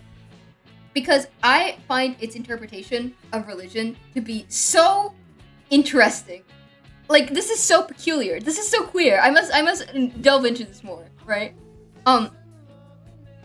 Because it is an inherently empathetic look. Ooh, wow, my microphone did not collaborate with me. Yeah, it is an inherently empathetic look at the trope of shonen putting children at the forefront of battlefields. And it is such a good interpretation of it. Because the way they treat the protagonist is as though he is a 16-year-old that went through trauma. And I don't know how to explain this other than the fact that that's not something that happens often. You can see it in like maybe Chainsaw Man if you like read between the lines, right? And Jujutsu Kaisen if you also read between the lines. But with Make the Exorcist Fall in Love, they are inherently upfront with the fact that they are aware this is a child, and they just don't know what to do because he keeps on wanting to fight. And he won't allow himself to be weak because he is genuinely the only person that can do this job, right? But it is obviously like the horror of like, oh, my dog's barking. It is the horror of my dogs. No, it is the horror of like, oh, well, this is like a kid at the end of the day, right? Like we are doing this to a child. And they just kind of have to sit with themselves and accept that, right? Which is a whole thing. Which I find so interesting. Like, I think that's so great. I will never reread that series. Once it's done, I'm closing that and I'm going to stare at the wall for 80 years. Yeah. God, that's so real though. Because that's such a sad the realization that even the narrative does not want this to be happening, but it's the narrative, so it has to keep going. Which is so fucking insane. That's insane. What the fuck? That's crazy. You would love Make the Exorcist Fall in Love, you should not read it. No, literally. Me with Crazy Ex-Girlfriend, honestly. Okay. Here's the thing with Crazy Ex-Girlfriend. It's not a show that I recommend to most people. And it's not like this will ruin your life show. It's a very specific niche of show that a lot of people probably would not like. At least friends of mine. It's a rom-com show in the CW. And it's a musical. It's very hard to get people to like it.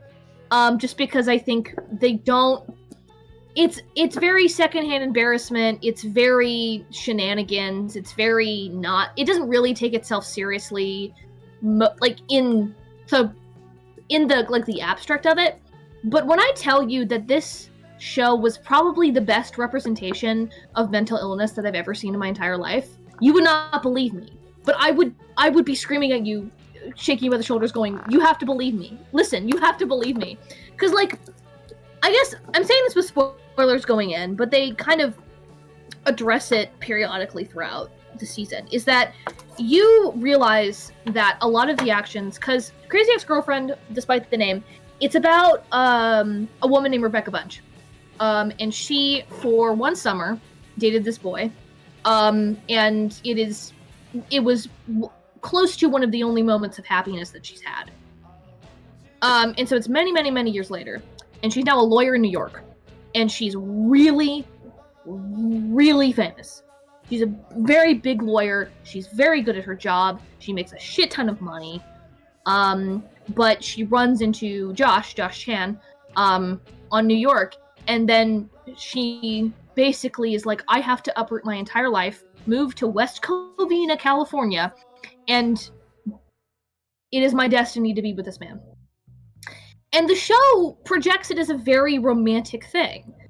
And even the characters like her friend Paula and several others that kind of come along and befriend her throughout the show, they treat it as a very romantic thing, but you start to understand that on the outside, people will look into this and be like, that's fucking weird. That's creepy. And the only reason why any aspect of the characters are justifying it is because she's a woman. And so you kind of progressively, as she starts to get more and more self-aware, to the point where her actions are actively, they're not actively criticized, but they're actively addressed and they're actively touched upon, and they treat her with a lot of empathy. Because eventually, around season 3, she is diagnosed with BPD. And that's a huge plot point that carries the rest of the show. And what follows is basically her in recovery, trying to now identify herself outside of a lens of romance, because that is all that she has ever put herself in. The only fulfillment that she has in life is if she is romantically involved with someone else, and she's never once considered that she is allowed to be her own person and allowed to have her own interests and her own personality outside of being in love. And the show ends with the very like cliche, like, oh my god, choose one of the 3 dates, and she ends up saying no to all 3 of them. And she's like, there is no aspect of my near future in which any of this would be healthy for me. And instead, I'm going to choose myself. And I'm going to choose the future that I hope to make. And let me tell you, as a fucking Arrow person, watching the finale for the first time, I was like, oh. Like, it wasn't intended for me, but I was like into it, and I just was like, oh, because like very explicitly, and I think what is very nice is that it's, you know, Rebecca Bunch is not Arrow. I don't think she is, but she is very balanced in terms of like she realizing that romance should not be a fundamental part of her personality. She is more than that, and she is allowed to be her own person outside of dating a man. And in the end, she chooses herself. And that's literally how the show ends. She starts the chords of a song that she wrote, and then the show ends. And it like literally is it's so good.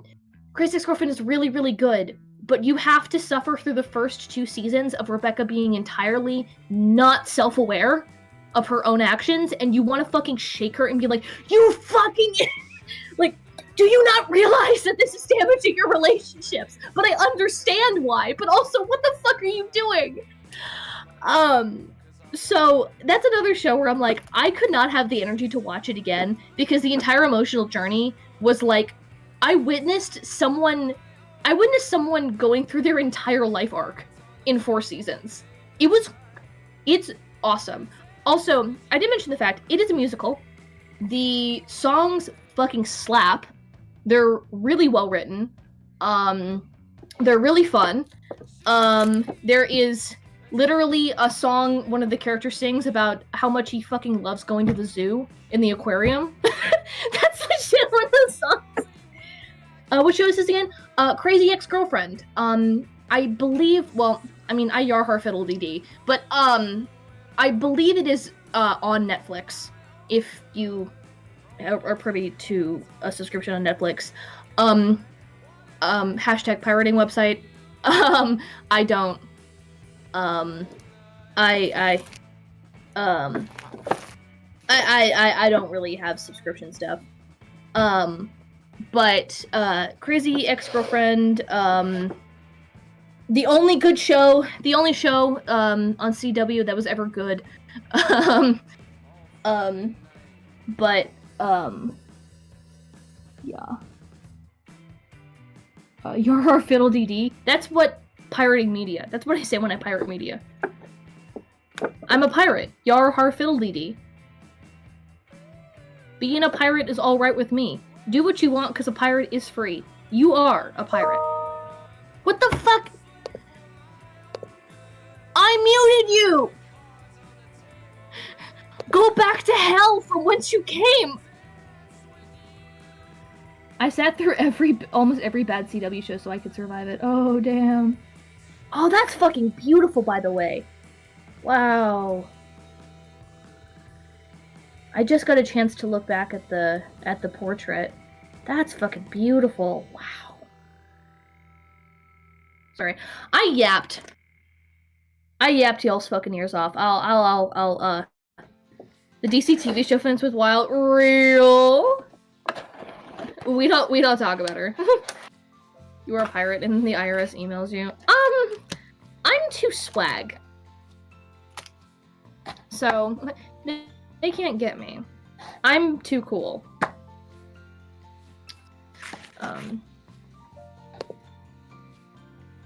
So with that, I'm off to cook. Bye, Super Nubian! Bye. Have fun cooking in the kitchen. Have fun cooking in the kitchen. I enjoyed the outing. Well, thank you. I like media, believe it or not. I love media.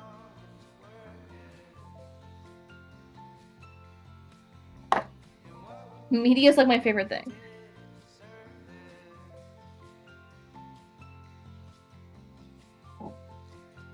Leva is busy with.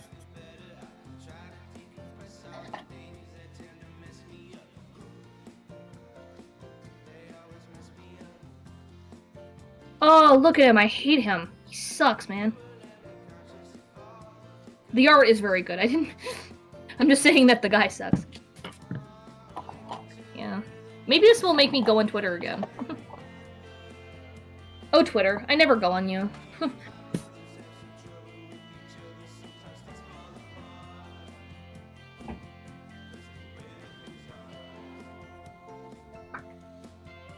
Whew, goodness. Ugh. Okay.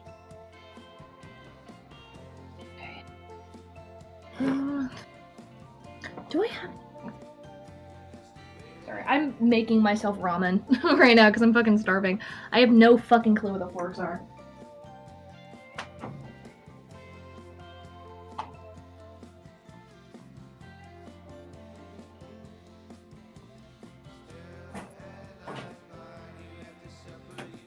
Chat, we're so back. Beetle tweets are like that one cake you specifically give for your birthday, special and once a year. Yeah, it's because I don't like Twitter. Twitter is very frustrating for me to use, and I don't like it, so that's why I don't use it.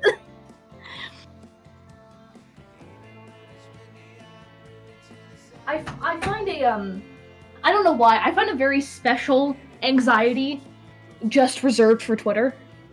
I just, when I go on Twitter, I immediately get anxious, and I don't want to be on there. It's just the vibe, man. The vibe of Twitter is crazy. How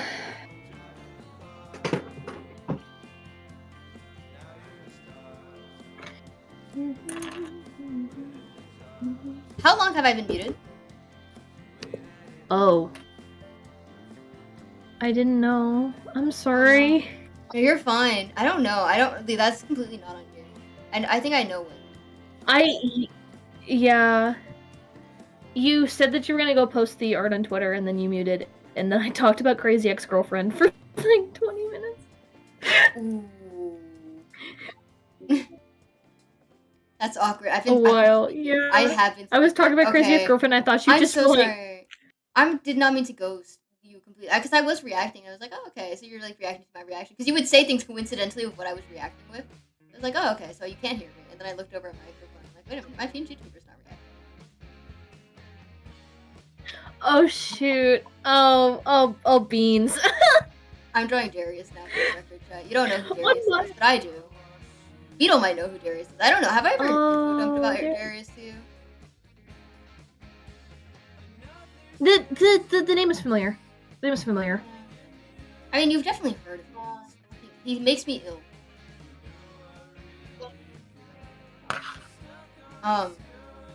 Yeah. I can't believe Nubian didn't hear my beautiful goodbye to them either.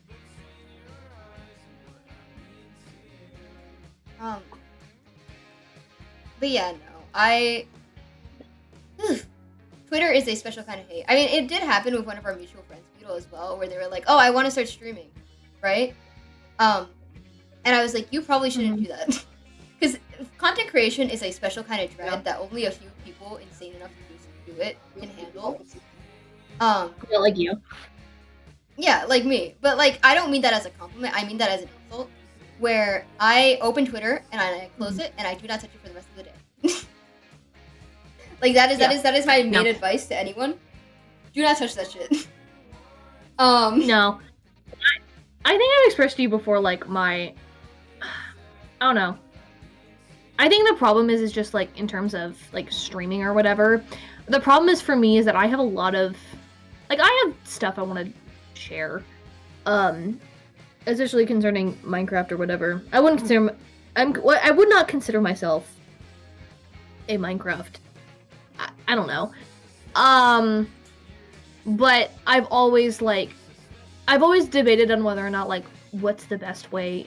I could survive YouTube. I think with YouTube I could survive at least a little bit. Streaming, I've become a cicada shell. I'm metamorphosized. Yeah. I'm no longer with you. 'Cause This it thought a lot is different, terrifying. like, on my stream and like doing it outside of it, right? Because this happened with a mutual friend of ours who I will not be naming out of respect for that friend, but they prior had done like one stream with me, right? And they really enjoyed the experience. Because I have a specially curated chat, with like a, you've seen my list of block terms, you know how long that shit is, and Yes. like stuff like that, right? Where it's like I know my audience and my audience knows me, and I have that like faith and confidence in them. But it is a special kind of dread, especially hitting that go live button is a special kind of dread, where you just have to hype yourself up for it and get it over with. I want to say so. Because, like, you know, you want people to enjoy your shit, and sometimes people just will not speak, and you have to deal with that and move on, right? Like, that is the only way I can phrase it. You do have to just suck it up and move on. And that is a special kind of dread and a special kind of anxiety most people are unable to handle. And the people who do content creation are people who are not sane. And I mean this with all the love in my heart, and I do not mean that as a compliment. You're not okay if you do this. You are not okay in the head, and that's fine. But, like, you know, you do have to acknowledge that as a content creator, you are probably not doing something that most people would want to do, for a reason. You may think you want to do this. You don't. You don't want this most of the time. And if you do know that you want this, then me saying this does nothing to affect you, right? But, like, how do I explain this? It's a special kind of insanity, right? And it's a special kind of dread that you just have to constantly overcome. Of, like, you have to accept the fact that people are going to sexualize you. You have to accept the fact that people are going to interpret you in ways that you do not want to be interpreted. And you have to accept the fact that people do not like you, right? Which sounds easy with me just saying it like that and, like, saying it in theory. But, with actually doing it, it is an entirely separate beast. And it is an entirely separate kind of anxiety. Oh god, yeah. And it's also different when you're, like, doing it on a friend stream, right? Because I understand, like, the appeal of, like, my close friends who are not content creators going on my stream, and then immediately after thinking, I should do content creation. And, like, I want to support them, but you have to have certain things in mind, and you have to keep in mind certain, like, behaviors and certain things you have to do with Twitch for at least, and don't get me started on YouTube, right? But for Twitch at least, you at least have, like, those moderation things there, right? But it's a different kind of audience growth, and it's a different kind of stuff, right? And it's very easy to be like, well, I was able to do it on your stream, so I can, like, do it off stream and, like, do some certain stuff. But it's a lot different. No. And I feel like Respectfully, that's also no. Yeah, respectfully, no. But I feel like that's also, like, the fear that comes with, like, social media and stuff, where, like, you're on there, and you are constantly aware of everyone's opinions of you all the time, and you have to accept that a lot of the times, they're not going to be positive, or even worse, they may not even acknowledge you as a part of the space you are picked on, right? Which sucks. I won't sit here and say, yep, that's a part of life and we have to move on. No, this sucks and we should do something about it, right? Like, we should definitely not be okay with this happening, but it is something that happens. And it is something we have to accept that happens. Where it's like, you're going to watch people interpret you, and they're going to be wrong, and you have to, you know, you can cry about it, you can be upset, you can do whatever you want about it, but you do have to move on if you want to continue, you know? That's my opinion, though. And I'm not saying this is the final verdict, or, like, I'm constantly right all the time. I'm still figuring this out myself. And I'm still figuring out how I feel about everything. But, like, it is exhausting, and it is definitely not for everyone, and you should delete all of your social media and just do what my girlfriend does and move to Pinterest. Shout out. Shout out, Reina. Honest to God, yeah. I said.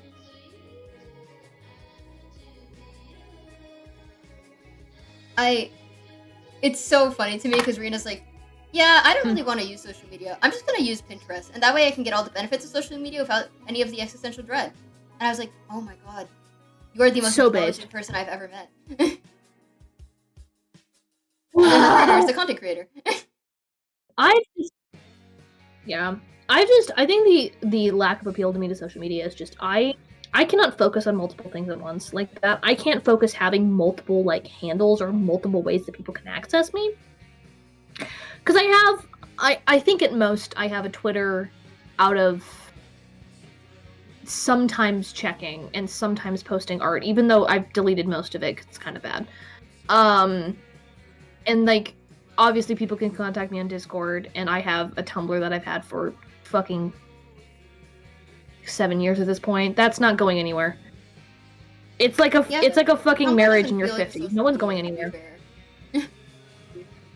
Yeah. So like that's pretty much like the only access of ways that people can at least like reach out to me.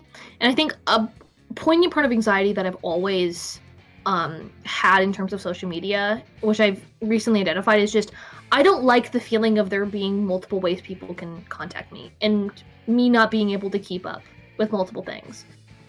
I don't like you can find where I am on Instagram or Twitter or something like that. I don't like that. I just like I don't want to keep up with it. I don't want to regulate it. I don't want it in the first place. Because it has happened before where people just stalk me and find me on other things that I forget that I had, and I'm like, oh well, gotta delete that now. So I don't know. I don't know how you fucking do this. Like it's fucking crazy. I mean, you know how I do this because you're in the channel that I have. Because chat for context, I have a personal server. For those of you unaware, uninitiated, I have a personal server with me and my besties. And it is essentially a place where I have nobody who I know from content creation in there. And we have our personal channels and shit where we just talk about stuff.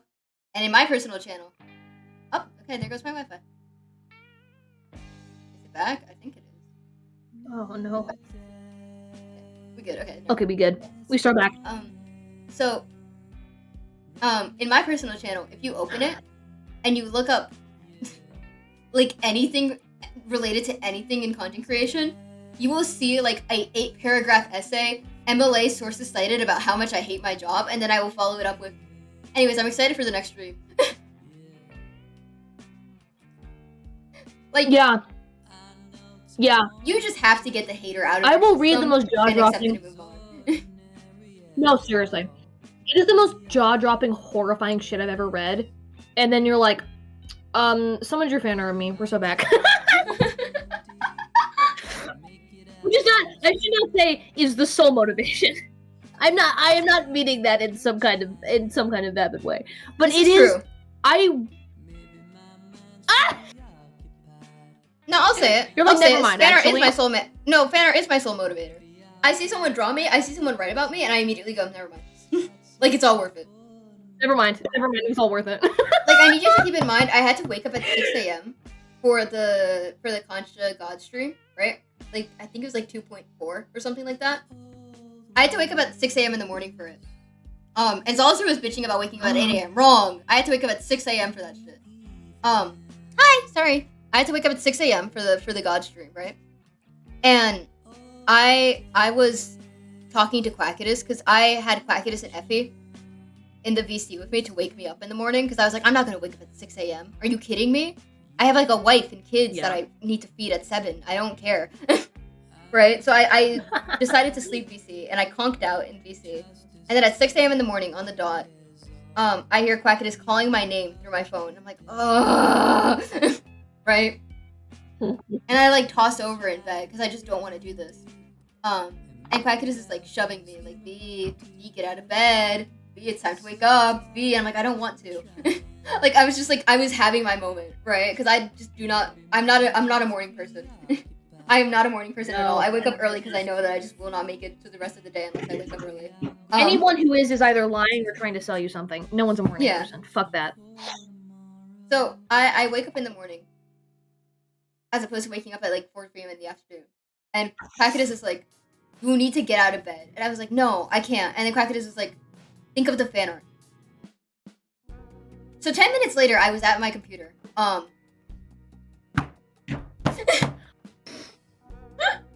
Oh my.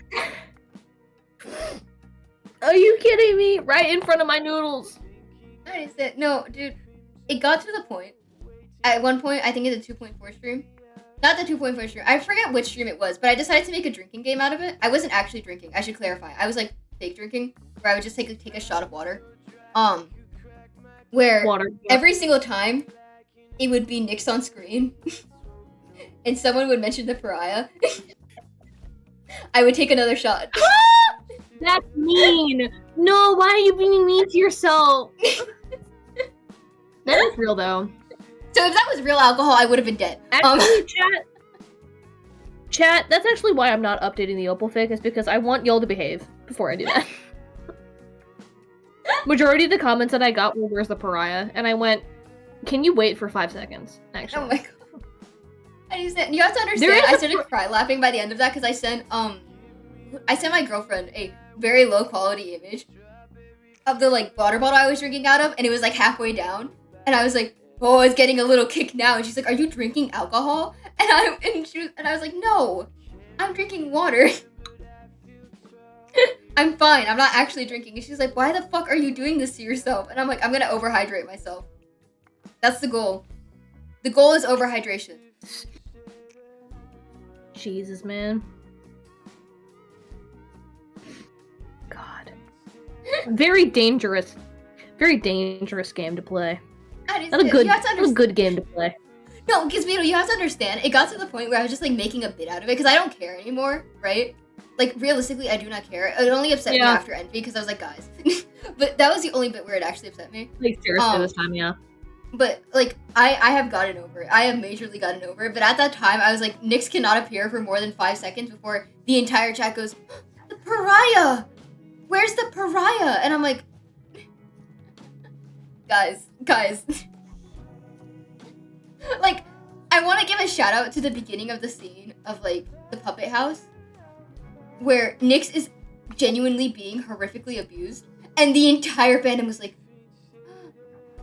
guys, you know who I miss? And I was like, guys, we cannot be doing this right now.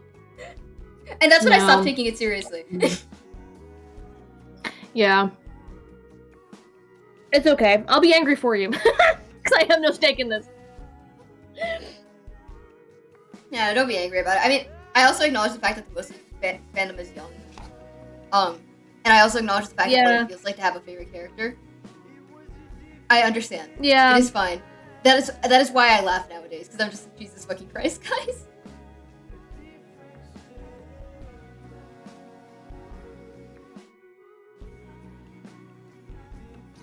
Noodles. Sorry, these are some bomb-ass noodles I mean right now.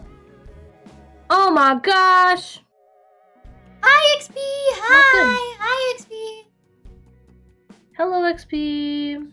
Shout out to You know what got me, actually? I got so, like, happy when I saw people in the Discord. Let's see,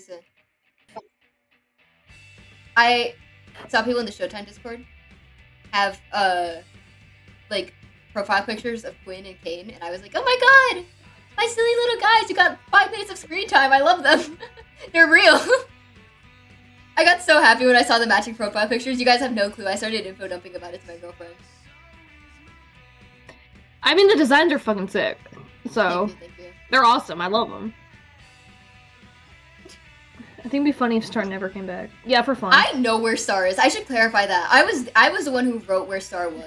You know, yeah. I know. That's why it's so funny to me, because I'm like, do they know? Arrow emoji.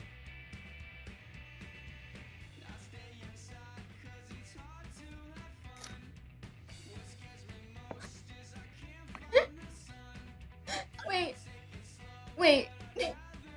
I just realized, does the audience have 5 lives as well? Can I kill the audience? No. Can I kill the audience?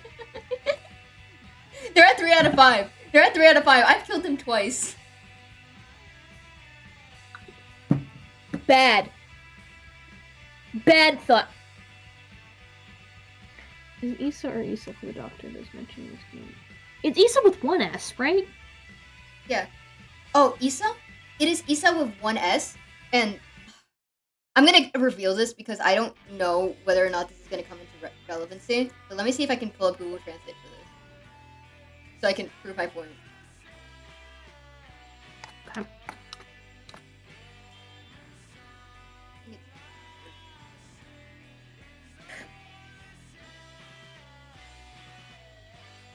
Yeah, there it is. So.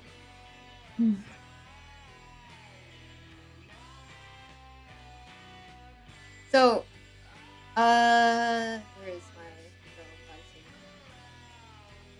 There we go. So the reason Issa's name is Issa with one S is because of this. Issa's character is written to be Filipino, for the record. You've never seen her, but she's there.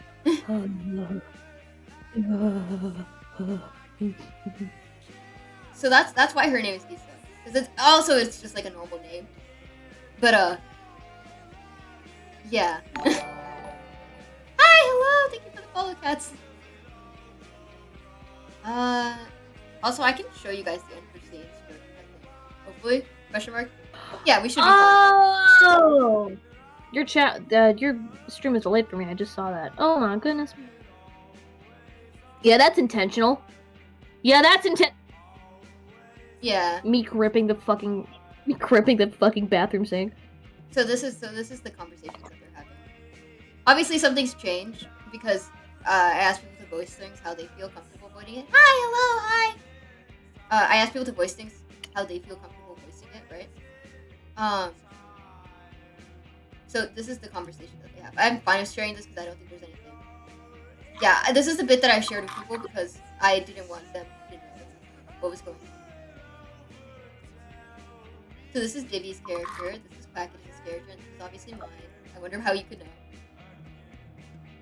know. Yeah, V's 6. V is 6 years old. What's the one, like, fucking Honkai Star Rail character who's like, I'm 13.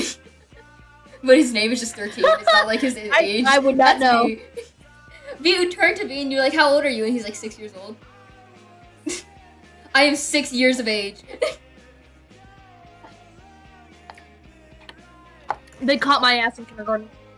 Here,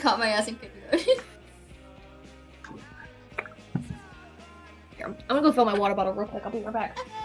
Yeah, here's the script. Why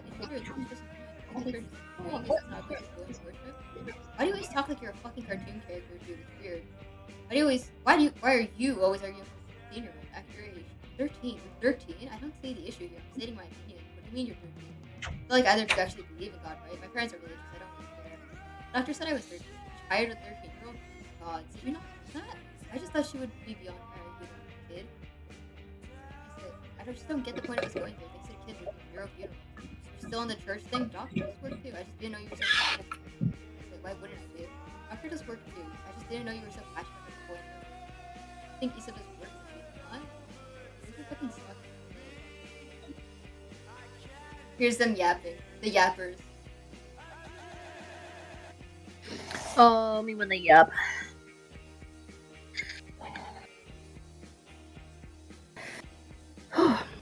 Jesus, this sauce is really fucking spicy.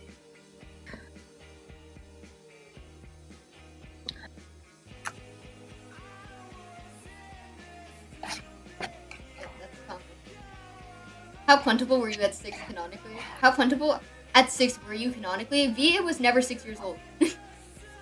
I can answer that actually. V was never 6. V has never been younger than 13. That is a canon fact. If you ask him about it, he will be very upfront about that. I was like, oh, I've never had the indecency of being a toddler and he spits on you. He spits on you and he calls you a slur.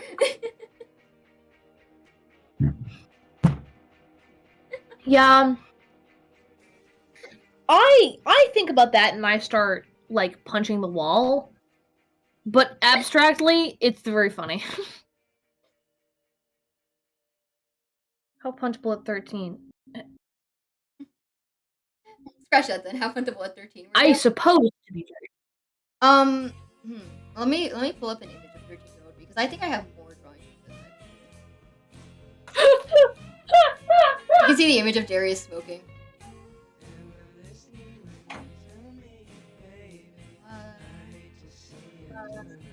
Let's seriously debate this question. How puntable was CV at 13? That's burnt dead. That's not what I want to burn dead. Let me look at here.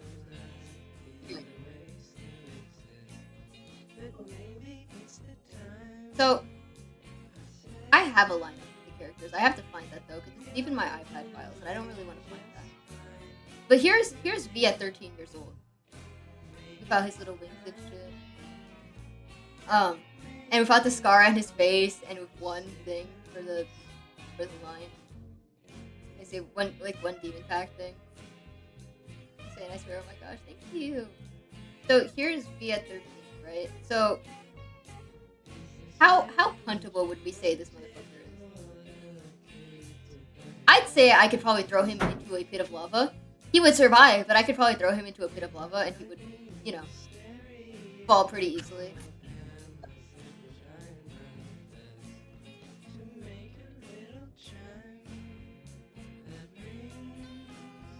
Four out of 10, 6 out of 10. I think like a solid 8 out of 10. Like 8 out of 10 puntable. Look at him. He's a little shit. Beyond 13 was a little brat. I don't know if I communicated this well enough here. Because you do just see him like reacting. He is a passive character for the most of it. In an Olympic level event, he would be thrown at least like 40 feet. Yeah, like at least. Like you do just see him like reacting to shit. World record would be like 127 feet. Answering the real questions here. I mean, like, what else would you want me to answer? I say Teagues, raising my eyebrows at you. Go on, ask me a question. I really love Kane, though. Kane is my favorite character of all time. Kane is so fucking funny to me. I know Quinn will realistically be the fan favorite by the end of it, but Kane is my favorite.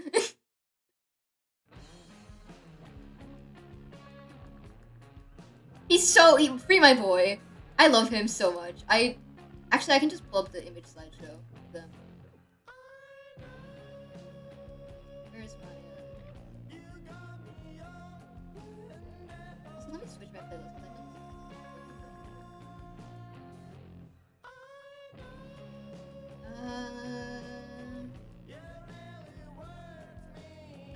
That's my lore playlist. I don't want to be playing my lore playlist. There we go. Here we go. Oh, the Southside reminded Southside fell as his watching this race, holding on to hopes of dreams for so long. No! Release it! There we go. I don't know if you can see it, so. Here? There we go! I've rewatched the first half of Emmy so many times, not the second time. I was trying to transcribe it for no reason. I appreciate that! Thank you! Hello. Hi! I'm showing like frames from Emmy. What were we saying? I'm showing frames from Envy. He's so real to me. Kane is so real to me. You have no clue.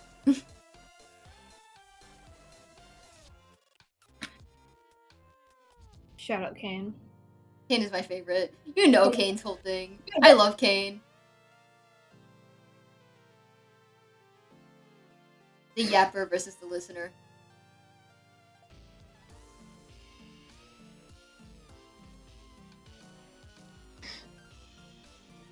How do you say it? I also really like the way that I draw V's eyes before the whole, like... V's eyes in the Nether look very different from V's eyes once he's in the overworld, and sometimes you will see it replicated with his, like, current design, and that means something. Thumbs up. I can't describe what it means, but it does mean something. Thumbs up emoji. The symbolisms. The symbolism. He's so real to me. Also, I did draw this entire background on my own. I should clarify that. I did just draw all of this for fun. So it's like, well, I may as well. I did, and I'm very proud of it. So, showing this off now. Hey, Mando Cats, thank you so much for the follow. Hope you're well. Hope you're well. Holy crap, is that a VC? Hello. Hello. Oh mein You Gott. can see the little icons of like the things before they move. Also, this is beta Nyx. This is Nyx before Showtime. I don't think I've ever shown this design because I fuck with it. Arcane and Quinn Demons like V, or are they something different? So I was gonna clarify this in the original script, and then it fell too on the nose in exposition-y. But Cain is a fallen angel.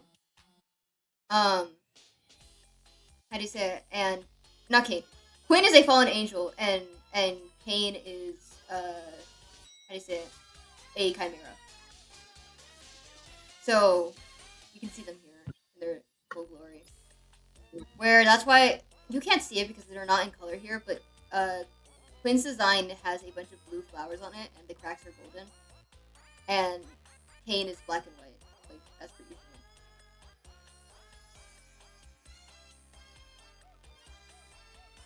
I think that was what they were. I think Cain might be a wither. I'm not sure what I ended up putting Cain as because I did have that list. Let me see if I can find it. I have it here. Okay, so I have Cain. Okay, no, yeah, Cain is a wither. Cain is a wither. Cain is a wither. He just has a specific gene that makes him look like a cow. I think I have the full explanation here. Yeah, I can copy and paste this. These are my little headcanons for what the how do you say it? What the nether species are. These aren't canon to Showtime. These are canon to my personal thing.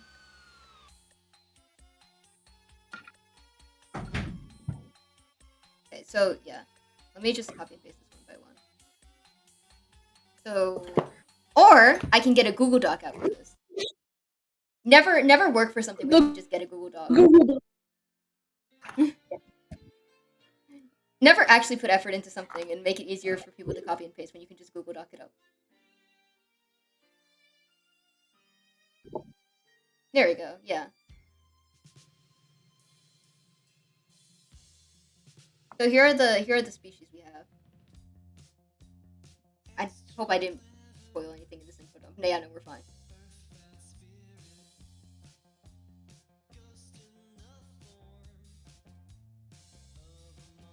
This is not canon to the Showtime universe.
Pandora voice, I'm gonna eat a whole village. I'm gonna eat a whole village because I'm hungry. Where is she? I think I have some more up here. At least that, but like, oh no, that's just Veloster. That's disappointing. I didn't want this. Get this away from me.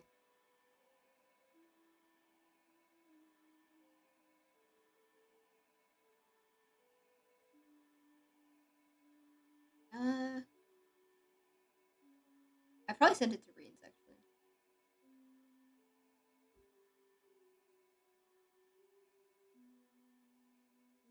Oh yeah, I found her.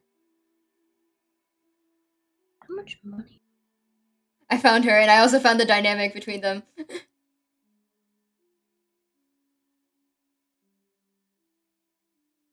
Release him. Release him! Release him right this instant.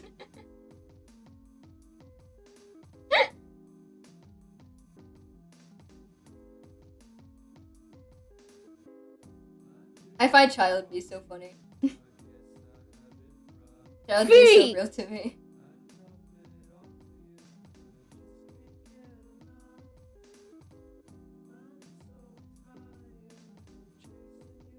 What happened? Isn't there like a... I forgot. I had a huge fucking brain fart moment where I was thinking about a concept. Mhm. And then I completely fucking lost it all of a sudden. I'm like, okay, well then never mind. What happens when the whole world falls asleep? Effie, I don't know what this means. Is it the fucking stream keep on going? Because you should be asleep by now. I'm gonna keep it on Issa for a bit as well. I love Issa's design. I think I have Issa's Minecraft skin here, actually.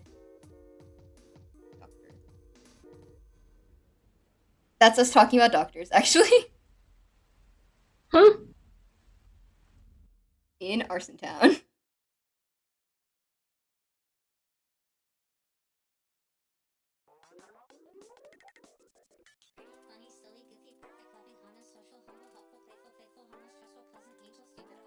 Okay, wait. I think I can just search Issa. Right? No. You've talked about her before. I looked something up before to see if I can find it.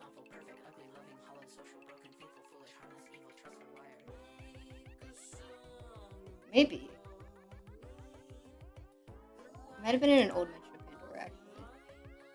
Yeah, here it is. I have her skin here. I think I posted this on my Prive, actually. Any V-Villify or Prive followers, no. Here she is. She's real. Oh my god. She's real. Ungotten. I think my stream is a whole minute off because chat is spoiling everything. Reload.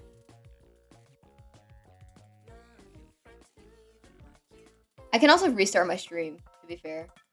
But if you guys, if it is not fixed by you guys reloading, just let me know.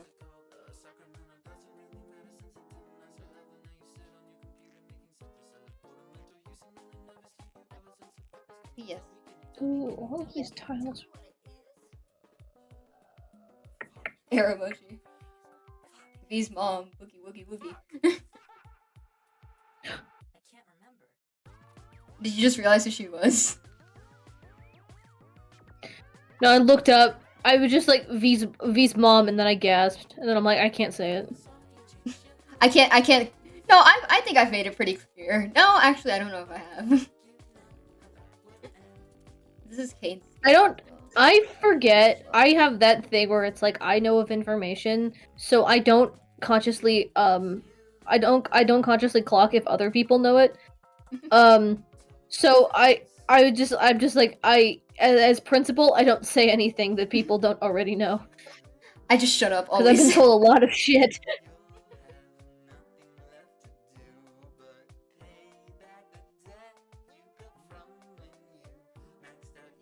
I love this whole cast so much, dude. That being said, I should go back to the drawing programs. This is still nursery. Let me open up my Rising Grind file. By my Rising Grind file, I mean the profile picture I wanted to finish. My Rise and Grind file.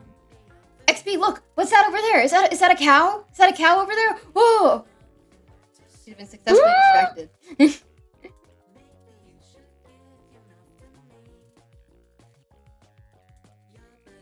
Oh my god, stream is delayed. Okay. Let me let me restart my stream real quick. Oops.